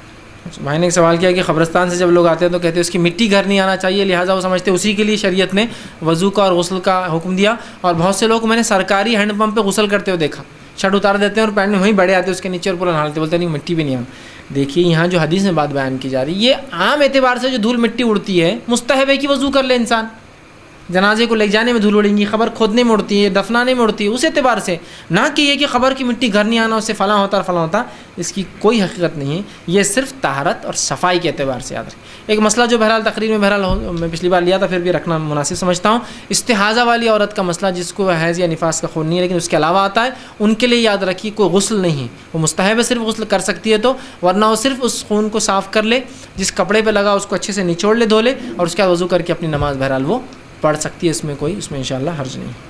کسی نے ایک سوال کیا، شوقیہ طور پر سامنے کے بال کٹ کرنا جس میں کسی کو دکھانا شامل نہیں اور نہ ہی کسی کافر کی نقل کرنا ہے، تو یہ درست ہے کیا؟ دیکھیے اگر شوقیہ طور سے کوئی خاتون اپنے سامنے کے بال کٹاتی ہے جس میں کافروں کو مشابہت بھی مقصد نہیں ہے، کسی کے نقل کرنا بھی مقصد نہیں ہے، کسی کو دکھانا مقصد نہیں ہے، تو اگر اس کا دل ہے اور اس کا شوہر اس کو پسند کرتا ہے تو اپنے شوہر کی حد تک کر سکتی ہے، لیکن پھر ایسے بالوں کو دوسروں کو بتا نہیں سکتی، یاد رکھیے، چونکہ اب یہ خوبصورتی میں شامل ہے، سیدھے بال پیچھے جا رہے ہیں تو خوبصورتی میں نہیں ہے، اس لیے کہ وہاں میں کوئی بھی ایسی عورت کو نہیں، لیکن اگر خاص بال کٹائیں گی تو اس کا بھائی بھی دیکھنا پسند کریں گے بہن نے کیا کیا، مطلب فطری طور سے بتانا چاہ رہا ہوں، اس میں اٹریکشن پیدا ہو جاتا ہے، تو لہٰذا پھر اپنے شوہر کے لیے کرنا چاہتی ہے، تو بہرحال اس میں شرعی اعتبار سے کوئی ممانعت ثابت نہیں ہے، چونکہ نہ وہ دکھا رہی ہے نہ کسی کافر کی مشابہت میں کریں۔ آگے انہوں نے سوال کیا، کھانا کھاتے وقت بسم اللہ پڑھیں، اور ہماری عادت ہے کہ بچوں کو دوا پلاتے وقت بھی بسم اللہ بولتے ہیں، تو لوگ کہتے ہیں کہ دوا پلاتے وقت بسم اللہ نہ کہو بلکہ یا شافی یا کافی کہو، یہ درست ہے کہ؟ دیکھیے یا شافی یا کافی دوا پلانے سے پہلے پڑھنا سنت سے ثابت نہیں ہے، دوا پلانے سے پہلے یا شافی شفا دینے والے ہے، کفایت کرنے والے، یہ لفظ پڑھنا سنت سے ثابت نہیں ہے، تو بسم اللہ پڑھ کے کھلائیے۔ بہت سے لوگ بولتے ہیں بسم اللہ پڑھ کے دوا کھلائے، تو میاں بسم اللہ سے کیا آتی؟ برکت، تو بیماری میں کیا آ جائیں گی؟ برکت۔ تو میں دیکھو ایک چھوٹا سا اصول، مطلب بیوقوفی کی بھی حد ہوتی ہے، دوا کھا رہے تو دوا کے لیے بسم اللہ پڑھ رہے نا، اس میں برکت آئے، یا بیماری کے لیے پڑھ رہے بسم اللہ بیماری میں برکت آئے؟ بولی عقل میری کیا بول رہی ہے؟ دوا میں کھا رہا ہوں تو بسم اللہ پڑھوں گا تو میں امید کر رہا ہوں کہ دوا میں برکت آئے، کہ دوا کم زیادہ اثر کرے، کیا بیماری میں برکت آئے بیماری زیادہ بڑھ جائے؟ مطلب عقل بھی کچھ ہوتی ہے، اللہ اگر عقل کو بھی استعمال کرے نا تو بہت ساری باتیں انسان یہ بدعت خرافات چھوڑ دیں گا۔ اگر میں بسم اللہ بول کے کھانا کھانا چاہ رہا ہوں تو کیوں بسم اللہ بول؟ جیسے آپ کو موٹا آدمی ہے، بسم اللہ بول کے مت کھاؤ کیوں، تو برکت اور آ جائیں گی تمہارے جسم، اور موٹے ہو جائیں گے تم، ہاں تو بولیں گے نہیں برکت کھانے میں آنا، جسم میں نہیں، اور موٹا نہیں ہونا کھانے، ہے نا؟ تو میں بول رہا ہوں عقل کا تقاضا تو یہ ہے کہ آپ بڑے بیماری میں برکت، تو بیماری میں کیسے آئیں گی؟ آپ بسم اللہ دوا پہ بول رہے ہیں نا، تو دوا برکت ہو جائیں گی، دوا جلدی اثر کریں گی، بیماری کیوں برکت ہوں گی؟ مطلب عقل بھی کوئی چیز ہوتی ہے، بہر اللہ رحم کریں۔ تو بولے وہ اپنے عقل کی بنیاد پہ دیکھیے شریعت کو چھوڑتے ہیں، بسم اللہ نہیں پڑھنا، بولے دوا کھاتے، اس لیے کہ پھر دوا بیماری میں برکت، ارے آدمی بیماری میں نہیں آتی برکت، دوا میں آئیں گی اس سے، ٹھیک ہے؟ ہر کام سے پہلے بسم اللہ کرنا ہے، ٹھیک؟ تو بہرحال بسم اللہ آپ پڑھیے، یا شافی یا کافی ثابت نہیں ہے۔ جی اگر کسی کو احتلام ہو جائے تو اسے غسل صرف ناک سے نیچے کرنا چاہیے یا پورا بھی کر سکتے ہیں؟ بھائی نے سوال کیا کہ اگر کسی کو احتلام ہے تو غسل کیسے کرے، تو احتلام ہو جائے تو مکمل غسل جنابت اس کو لینا پڑے گا، اس لیے غسل سے واجب ہے، سر کے بالوں سے لے کر پیروں تک ہر حصہ بھیگے، اور مرد ہو تو پورے بالوں کی جڑوں کے اندر تک پانی جانا لازم ہوگا، عورت ہوں گی تو اگر بہت زیادہ گھنے بال ہے تو اوپر سے بھی گزر جائے 3 بار تو کافی ہوگا۔ تو غسل جنابت کے اندر مکمل جسم بھیگنا واجب اور فرض ہے، اس لیے کہ اس کا غسل ٹوٹ چکا ہے، اب مکمل دھونا ہوگا۔ ہاں آپ صرف یہ بول سکتے ہیں کسی نے پیشاب کر دیا، آدمی کو ہوتا ہے کچھ لوگوں کو بیماری، تو نیچے کا دھو لے، اس لیے کہ پیشاب کر لینے سے غسل نہیں توڑتا، تو آدھا دھونے میں کافی، یا پیخانہ نکل جائے کسی بنیاد پہ تو اس کو صرف دھو لے۔ غسل کا انتظام ہے تو بہت اچھی بات ہے، لیکن اس پہ غسل واجب نہیں ہوا۔ واجب کرنے والی چیزیں میں بتا چکا ہوں، بچے پیشاب کر لے، سب بالغ بھی لیکن کبھی ہوتا بیماری کے سے، بڑے ہیں کچھ وجہ سے نکل جائے، نیچے کا حصہ دھو لے کافی ہے، لیکن جنابت میں احتلام میں تو مکمل طور سے سر سے لے کر پیر تک، اور مرد کو تو بالوں کی جڑوں تک اس کو دھونا ہوگا۔ کسی نے ایک سوال کیا کہ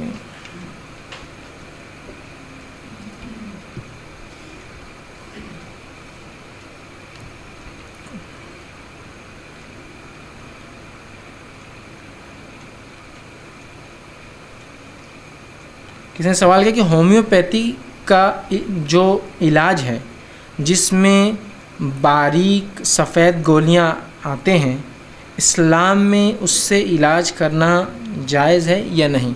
دیکھیے سب سے پہلی چیز، اسلام نے حرام اشیاء سے علاج کرنے سے آپ کو منع کیا ہے، اس لیے کہ آپ کی حدیث ہے جو اللہ نے حرام کیا ہے اس میں شفا نہیں رکھی ہے، تو لہٰذا اگر ہومیوپیتھی گولیاں آپ لے رہے ہیں تو میں سمجھتا ہوں گولیوں میں کوئی حرج نہیں لینے کی حد تک۔ ہاں اگر گولیوں میں شفا کے طور پر شراب ڈالی جا رہی ہے کہ بھائی اس سے شفا ہوں گی الکوہل، تو اس میں شفا نہیں، پھر آپ لے نہیں سکتے اس کو۔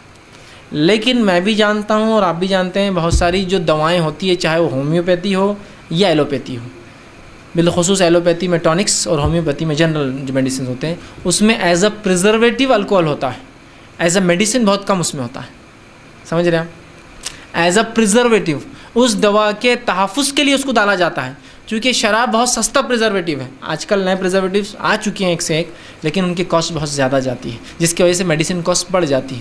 اگر آپ کے پاس آپشن ہے پیسے زیادہ دے کے خریدیے اس کو، ڈاکٹر کو بولیے کہ ہم کو ایسے دیجیے جو نان الکوہلک ہو، لیکن بہرحال ہوتا ہی ہے اس میں۔ تو لہٰذا میں یہ کہنا چاہ رہا ہوں آپ سے کہ ایسی کوئی بھی دوا جس میں شفا کے طور پر اگر وہ ہے تو آپ اس کو مت لیجیے، اس لیے کہ وہ تو شفا ہے ہی نہیں، کیونکہ اللہ نے حرام میں شفا نہیں رکھی۔ دوسرا، دوا کے طور پہ تو لینا حرام ہوا، اس لیے کہ شراب میں شفا نہیں، دوا کے طور پر۔ تیسرا، اگر وہ اس کی پریزرویٹو کے طور پر ہے اور کوئی آپشن نہیں ہے تو لیجیے اس کو، جیسا کہ اس کے علاوہ کوئی آپشن ہی نہیں ہے دوا کا، کہیں کوئی علاج نہیں ہے، تو یہ مجبوری ہوئی، اور وہ شفا کے طور پہ نہیں ہے، دوا کے طور پہ نہیں ہے، پریزرویٹو کے طور پر آ رہا ہے۔ جیسا کہ آپ کو شدید کھانسی اور کوئی دوا الٹرنیٹ نہیں مل رہی، آپ کیا کریں، کیا کریے بتائیے؟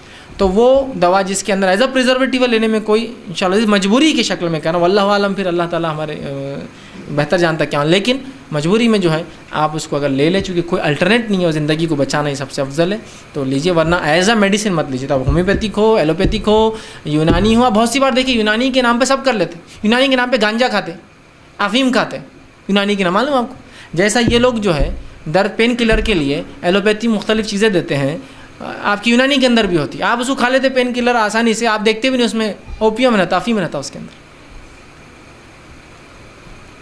ہے نا۔ لیکن ہومیوپیتھی بہرحال ایک بدنام شعبہ ہے، دوسروں کے مقابلے میں بدنام ہے، ان شعبوں میں حرمت آدمی نہیں دیکھتا، اس میں زیادہ بدنامی ہوتی ہے۔ تو بہرحال میں یہ کہوں گا ایز اے میڈیسن مت لیجیے، ایز اے پریزرویٹو مجبوری میں لیجیے، ٹھیک۔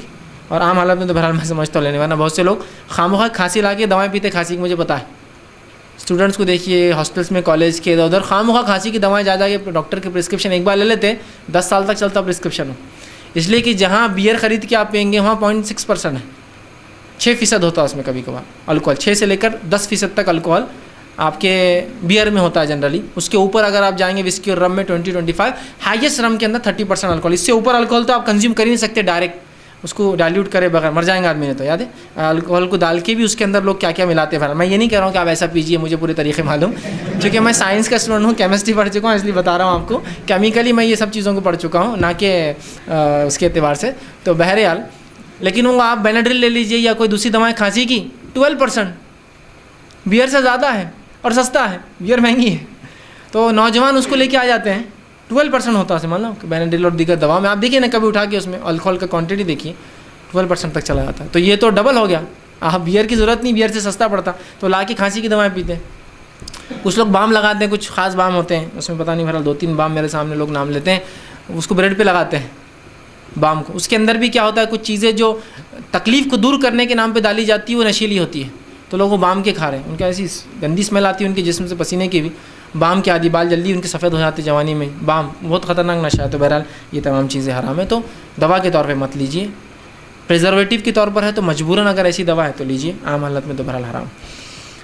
دوسرا کسی نے سوال کیا کہ لائٹ کے میٹر میں جو کام کراتے ہیں اس کی ریڈنگ کم کراتے ہیں، ایسا کرنا بھی کیا اسلام میں جائز ہے یا نہیں، یہ حرام ہے. تو ایسا کرنا لائٹ کے میٹر میں، کارپوریشن کے نل میں، اپنی شادیوں میں آنکھوڑے ڈال کے لینا، اپنے پروگرام میں لائٹ فری لینا، یہ شریعتاً سب حرام ہے. یا کسی بینک کو دھوکہ دے کے پیسے لے لینا اور بعد میں پے نہیں کرنا، بھائی سودی ہے نا، کیا ہوتا تھوڑا لوٹ لیے تو، یہ تمام چیزیں حرام ہیں. روز قیامت یہ کارپوریشن، یہ بینک سب آ جائیں گے، یہ غیر مجسم جسم لیں گے، ان کا حساب اللہ کریں گا، ان کو تو کوئی فائدہ نہیں ہوگا، ہم لوگوں کی نیکیاں یہ لے کے چلے جائیں گے.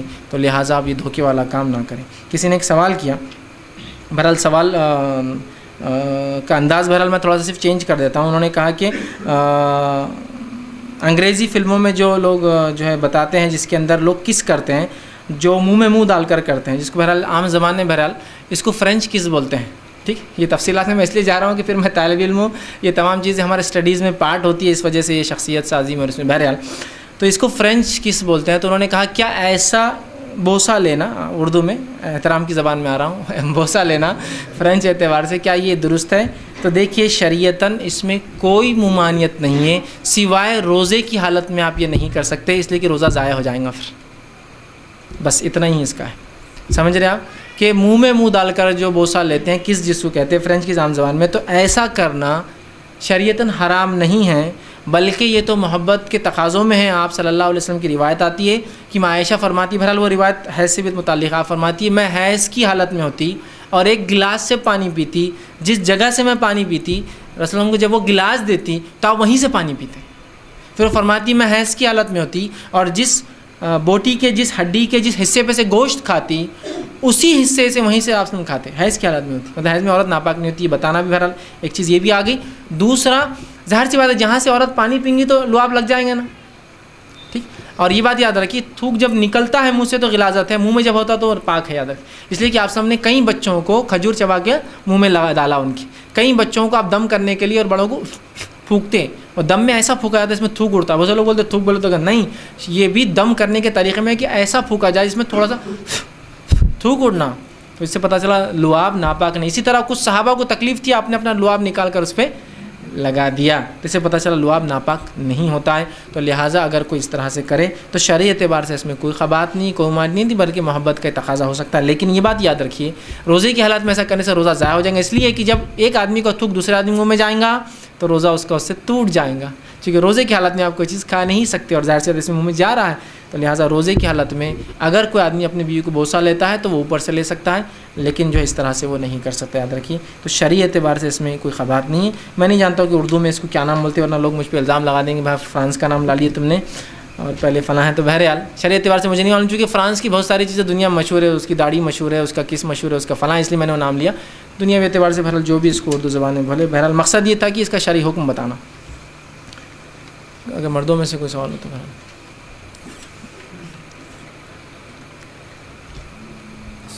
السلام.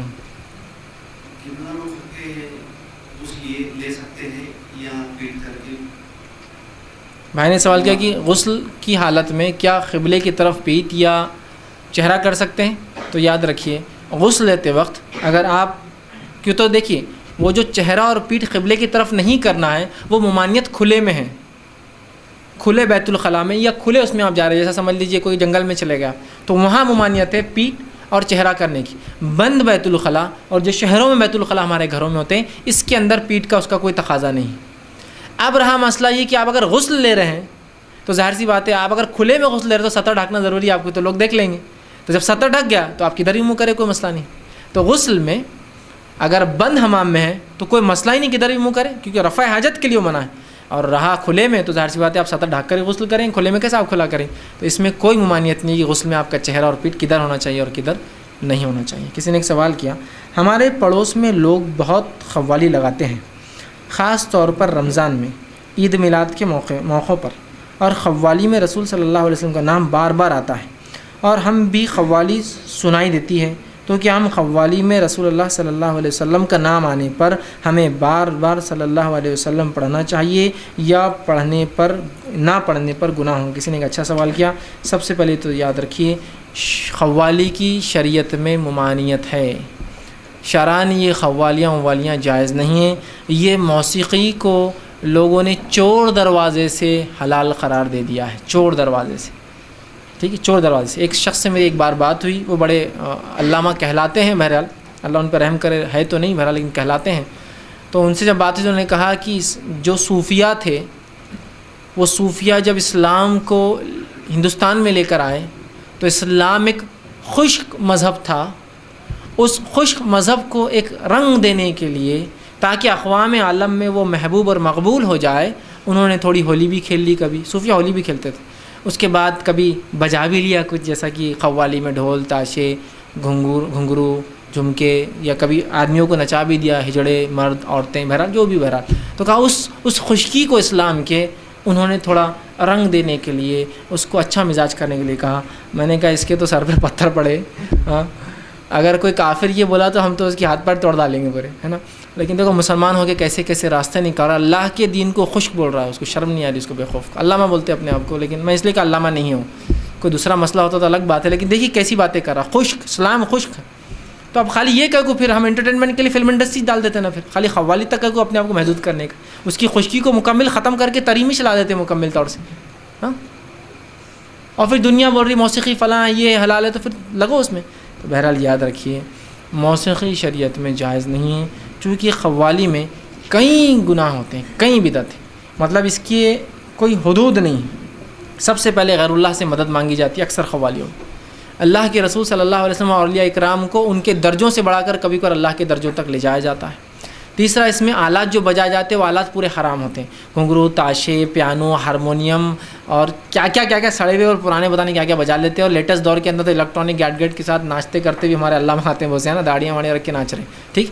تو یہ تمام آلات جو ہمارے لیے حرام ہیں۔ پھر ان قوالیوں میں کبھی کبھار مرد اور عورتیں دونوں ساتھ ہوتے ہیں، کبھی مرد گاتے ہیں عورتیں بھی گاتی، کبھی مرد گاتے ہیں عورتیں تالی بجانے کی ہوتی، ٹھیک۔ اس کے علاوہ پھر کبھی ناچے اور جھوما بھی جاتا ہے اس کے اندر، پھر ناچنے میں گھنگرو پہن کے سادہ ناچ، پھر عورتوں کا رقص اور ناچ، پھر ہجڑوں کا رقص اور ناچ اور مختلف چیزیں۔ بہرحال کبھی چلے جائیے کورس میں تو آپ کو دکھ جائیں گے یہ سب چیزیں، اگر میری باتیں نہیں سمجھ میں آ رہی تو کبھی مشاہدہ آپ کر لیجیے۔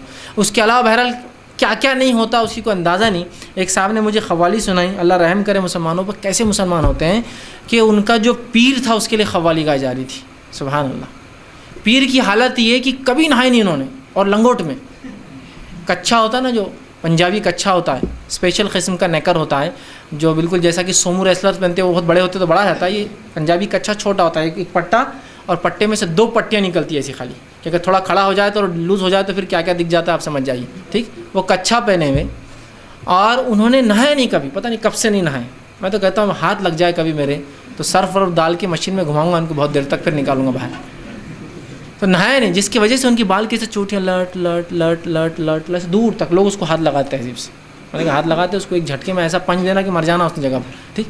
اس کی غلاظت کو اٹھا رہے، اس کو احترام سے لا رہے، اور اس کو ناچنا نہیں آ رہا اتنا دبلا، اس کو نچا رہے قوالی پہ، تو 2 آدمی ہاتھ ڈالے ہوئے کمر کے نیچے اور اچکا رہے، اور وہ گا رہا، اور اس کا جو پیر کا جو گانا گانے والا ہے، قوال گانا گا رہا ہے کہ جو پیر کے ساتھ دھمال نہ کرے، پنجابی پیر تھے، پنجابی گانا چل رہا تھا، پیر کے ساتھ دھمال نہ کرے، دھمال سمجھ رہا ہے، دھمال پنجابی بولتے ہیں ناچنے کو، جو دھمال نہ کرے سالہ مادر بول کے گالی دے رہا ہوں، اور سب واہ بول کے سب ناچ رہے، پورے ناچ رہا بڑا، اس لیے کہ پیر کے ساتھ جو دھمال نہ کرے سالہ، پہلی بار مادر بولا، دوسری بار بہن بولا، پورے گانے مطلب ایک مصرے میں جوڑتے ہوئے لا رہا ہوں، پیر یہ، پیر وہ، پیر کا یہ، نبی سے یہ، فلاں وہ، اور جو سالہ دھمال نہ کرے سالہ بول کے، پنجابی میں گالیاں بہت عام ہوتی اور گالی دے رہا ہے، ہر مصرے کے آخر میں ایک ایک گالی ایسی چن چن کے دے رہا تھا وہ کہ جس کی کوئی انتہا نہیں، اور جب وہ گالی دے رہا تو پیر کا جوش دیکھنا، چونکہ وہ اللہ کا ولی نہیں نا، وہ شیطان کا ولی ہے، تو وہ تو گالیوں پہ خوش ہوں گا۔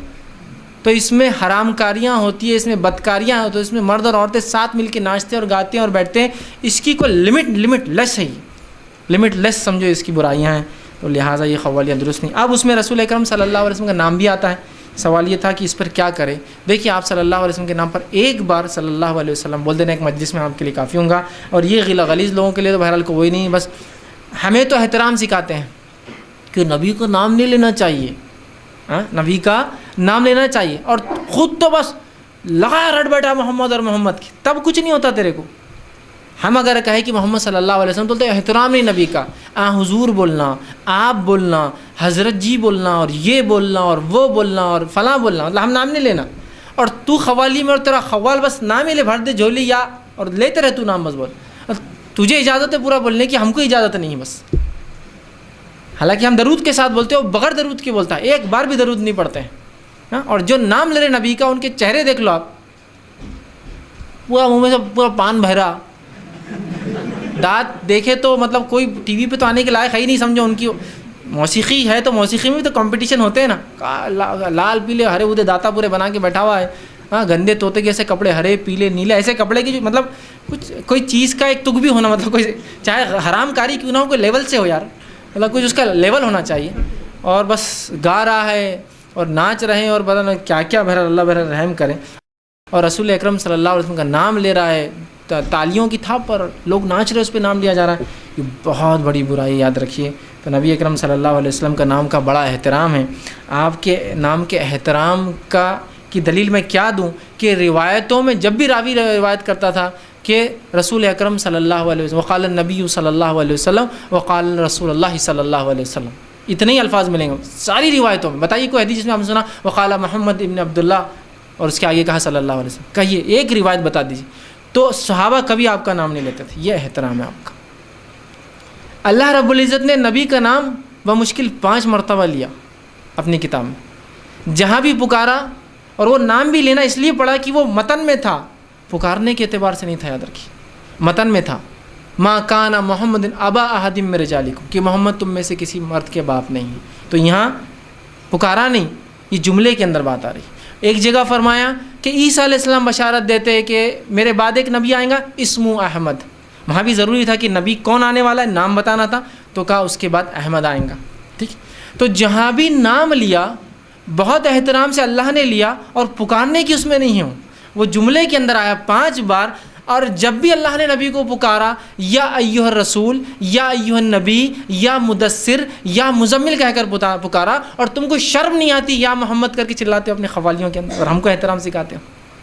یہاں اللہ نہیں پکارتا ہے، یہاں نام لے کر اللہ رب العزت نے نہیں پکارا، 5 بار بھی آیا تو متن کے اندر آیا ہے، ایک بار بہرحال وہ یا محمد کے لفظ آیا، لیکن اتنا احترام، باقی جگہ اس طرح کے الفاظ آئے ہیں، حدیث میں اس طرح سے آیا ہے، اور تم کو شرم نہیں آتی تبلوں کی تھاپ پر جو یا محمد چلاتے ہو اور ہم کو غلط ٹھہراتے ہو۔ تو بہرحال یہ سمجھنے کی ضرورت ہے، لہٰذا آپ ایک بار پڑھ دیں وہ کافی ہے۔ اس کے بعد بہرحال چونکہ ان کی یہ اب کیا برائی بولیں گے، تو چونکہ یہ تو کوئی احترام ہی نہیں ہے قوالیاں، اور اس میں کیا نام، بس ایک بار پڑھ دیں انشاءاللہ عزیز، وہ آپ کے لیے کافی ہے۔ اور یہ قوالیاں سننا کرنا یہ بہت سنگین جرم، اور یاد رکھیے گناہ ہے، اس سے بچنے کی بہرحال کوشش کرنی چاہیے۔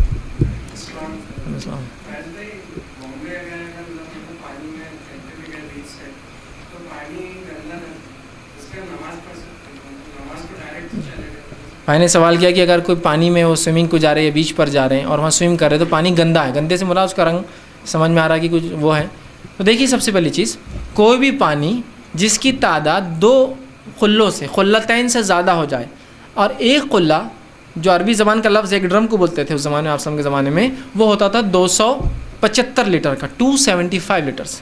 تو آپ نے فرمایا قلتین، 2 قلے پانی، 2 ڈرم پانی ہو جائے تو اس کو کوئی چیز ناپاک نہیں کرتی، اللہ کے ناپاکی فوقیت پا جائے، زیادہ ہو جائے اس پانی سے۔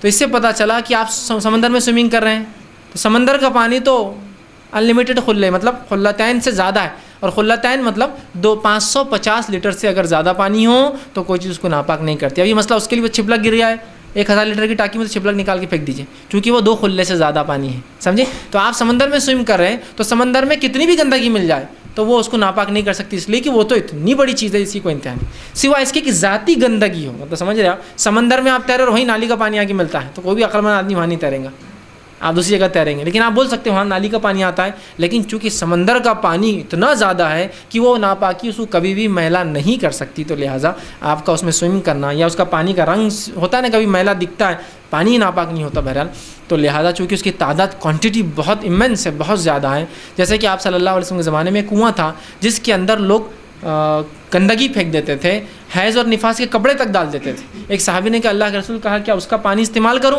تو کہا ہاں اس لیے کہ خلتین سے زیادہ پانی کوئی چیز ناپاک نہیں کرتی، چونکہ وہ کنواں تھا جس کے بارے میں آتا ہے 10 فٹ اونچا تقریباً پانی کا لمٹ رہتا تھا، اور اچھا خاصا وہ چوڑا تھا. میں سمجھتا ہوں 10 فٹ اونچا اور اچھا خاصا چوڑے کے اندر 550 لیٹر زیادہ پانی آتا ہے. 550 لیٹر کو تو آپ کو ہارڈلی 3 فٹ چوڑا ہونا اور 5 فٹ اونچا رہا تو آپ کی ٹاکی آ جاتی 500 لیٹر کی.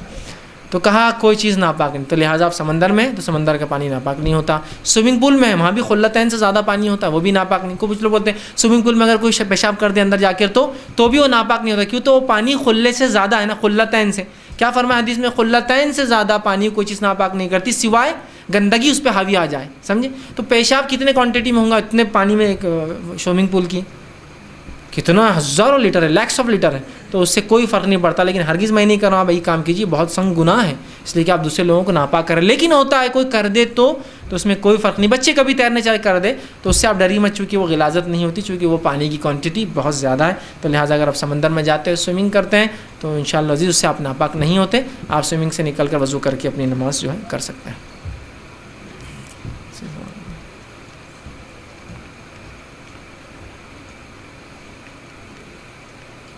کسی نے کہا میت کے گھر سے واپس آنے کے بعد کہتے ہیں کہ منہ دھو کر گھر میں داخل ہو اور چھوٹے بچوں کو قریب جا سکتے ہیں، کیا یہ صحیح ہے؟ دھو کر داخل ہوئے اور چھوٹے بچوں کے قریب جا سکتے ہیں، یہ صحیح ہے؟ دیکھیے سب سے پہلی چیز، میت کو کاندھا دینے کے بعد کاندھا دینے والا وضو کرے. میت سے آنے والا، جیسا عورت سمجھو میت میں جا کے، تو عورتیں تو کاندھا دیتی نہیں ہیں، تو کیا وہ آنے کے بعد منہ دھوئے؟ ایسا کوئی صحیح عمل ثابت نہیں سنت سے، لہٰذا آپ بالکل نہ کریں.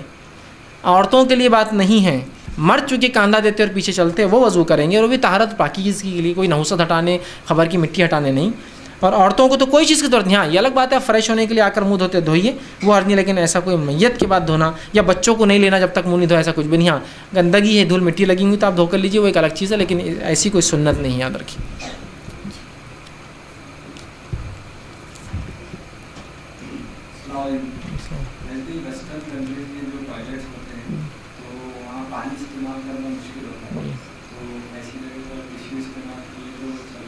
میں نے ایک سوال کیا کہ اگر ویسٹرن ٹوائلٹس ہے، چاہے پھر وہ کسی بھی جگہ ہو، انڈیا میں بھی آج کل بہت کامن ہے، 5 اسٹارس میں، ہوٹلس میں، اسی طرح آپ کے ایئرپورٹس ہے، ریلوے اسٹیشنس ہے، ویسٹرن ہوتے ہیں اس میں اونچے والے. تو انہوں نے کہا کہ پانی کا استعمال مشکل ہوتا تو کیا ہم پیپر کا استعمال کریں؟ تو دیکھیے پانی کی موجودگی میں پیپر کے استعمال کی اجازت نہیں دی جا سکتی.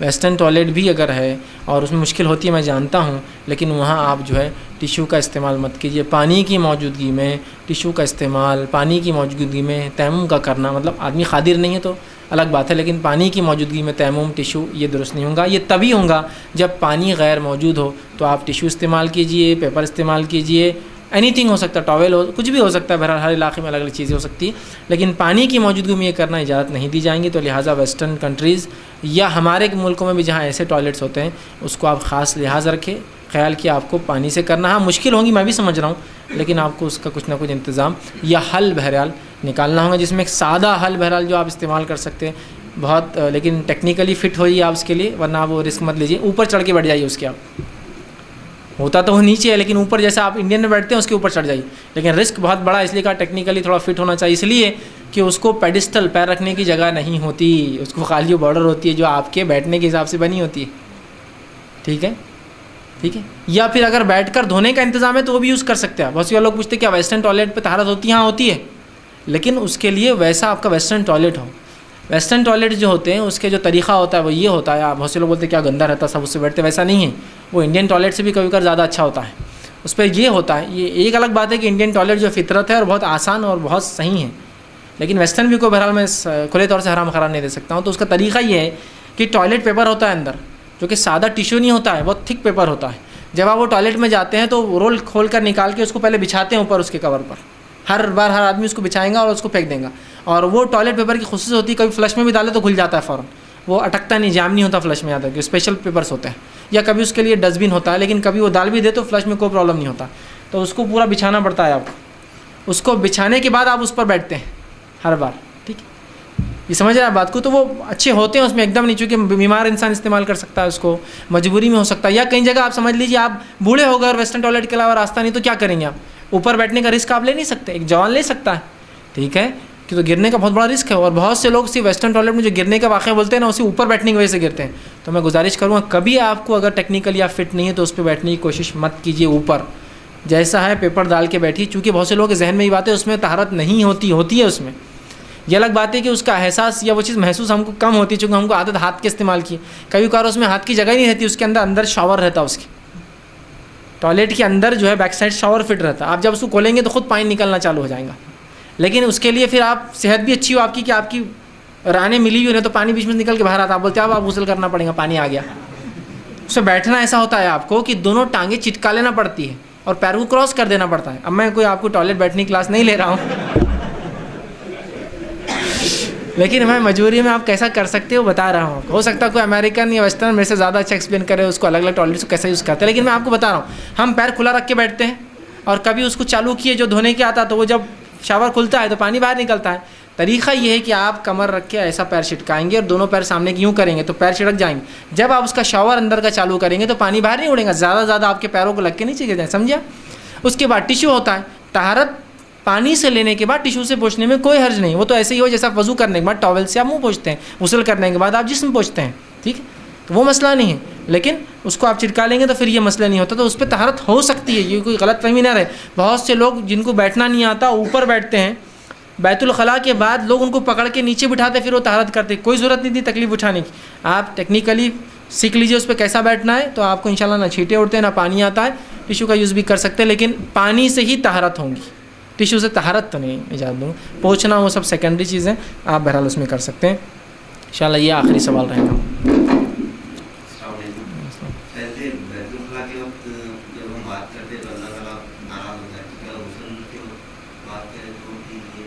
جی بھائی نے ایک سوال کیا کہ بیت الخلاء میں جو آدمی بات کرتا ہے تو اللہ اس سے ناراض ہوتا ہے. جیسا کہ ہم نے دیکھا تھا کہ اس میں بات نہیں کرنا چاہیے، منع ہے کہ بیت الخلاء کو دو لوگ بیٹھے اور بات کریں. تو کیا غسل میں بھی بات کرنا منع ہے؟ تو دیکھیے میں یہ کہوں گا کہ طہارت خانے میں یا غسل خانے میں جائے تو خاموش رہے زیادہ بہتر ہے. وہ بات کرنے کی جگہ نہیں ہے.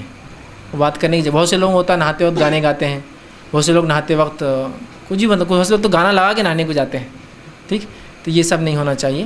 اور بیت الخلاء یا باتھ روم میں سوائے مجبوری کے منہ کھولنا میں سمجھتا ہوں، آپ بھی سمجھتے ہیں اس بات کو، بہتر ہے کہ آپ منہ نہ کھولیں. مجبوریاں الگ چیز ہے، کسی کچھ بولنا ہے، کوئی آ گیا بھائی کیا کرنا بٹھا دو، یہ الگ چیز ہے. اس کے علاوہ آپ بیت الخلاء میں بات نہ کریں، زیادہ بہتر. لیکن اس کی کوئی ممانعت کی کوئی صریح روایت ہمارے سامنے نہیں کہ حمام کے تعلق سے، جیسا کہ پیخانے کے تعلق سے ہے، پیشاب پیخانے اس کے نہیں ہے، لہٰذا میں حرام تو نہیں کہوں گا، لیکن عام اعتبار سے مطلب یہ اچھی بات تو نہیں ہے کہ آپ بیت الخلاء میں جا اور بات کریں. اپنا کام کریں وہاں جو مقصد ہے طہارت حاصل کرنا، اور جلد سے جلد نکلنے کی کوشش کریں. وآخر دعوانا الحمدللہ رب العالمین.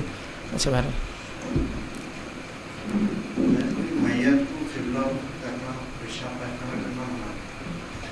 قبلہ کر کے جب میت پیٹ دبا کے جب تک نہیں جاتے قبلہ کر دے تو نکالتے. جی نکالنا کہاں تک صحیح ہے؟ اور بھائی نے سوال کیا کہ قبلہ رخ کرنا، جیسا کہ بیت الخلاء میں قبلہ رخ منہ ہونا درست نہیں ہے. اب میت کو ہم جب وہ کرتے ہیں تو اس کا چہرہ پیر چونکہ قبلے کی طرف کر دیتے ہیں تاکہ اس کا چہرہ قبلے کی طرف، اور جب دباتے ہیں اور پیچھے سے اٹھاتے ہیں تو یہ کہاں تک صحیح ہے؟ تو دیکھیے وہاں وہ کور ہوتا ہے، بند حصے میں ہوتا ہے، ڈھکا ہوا ہوتا ہے، اور چونکہ وہ مردہ ہے وہ خود سے نہیں کر سکتا، تو لہٰذا یہاں ہماری گرفت تو پکڑ نہیں یاد رکھی. وہ مردہ ہے نا، وہ نہیں کر سکتا. اور ظاہر سی بات ہے قبلہ ہمارا زندہ اور مردہ دونوں کا قبلہ ہے، تو لہٰذا ہمیں چاہیے کہ قبلے کی طرف ان کا منہ کرے تاکہ جب اٹھائے تو منہ ادھر جائے. تو لہٰذا سے مسئلہ نہیں، چونکہ اس کا اصل مقصد بیت الخلاء پیشاب پیخانہ کرنا نہیں ہے، ہم اس کو اس غلاظت نکالنے کے لیے کام کریں تو انشاءاللہ اس میں کوئی حرج نہیں. وآخر دعوانا الحمدللہ رب العالمین. سبحان ربک رب العزۃ عما یصفون وسلام علی المرسلین والحمد للہ رب العالمین.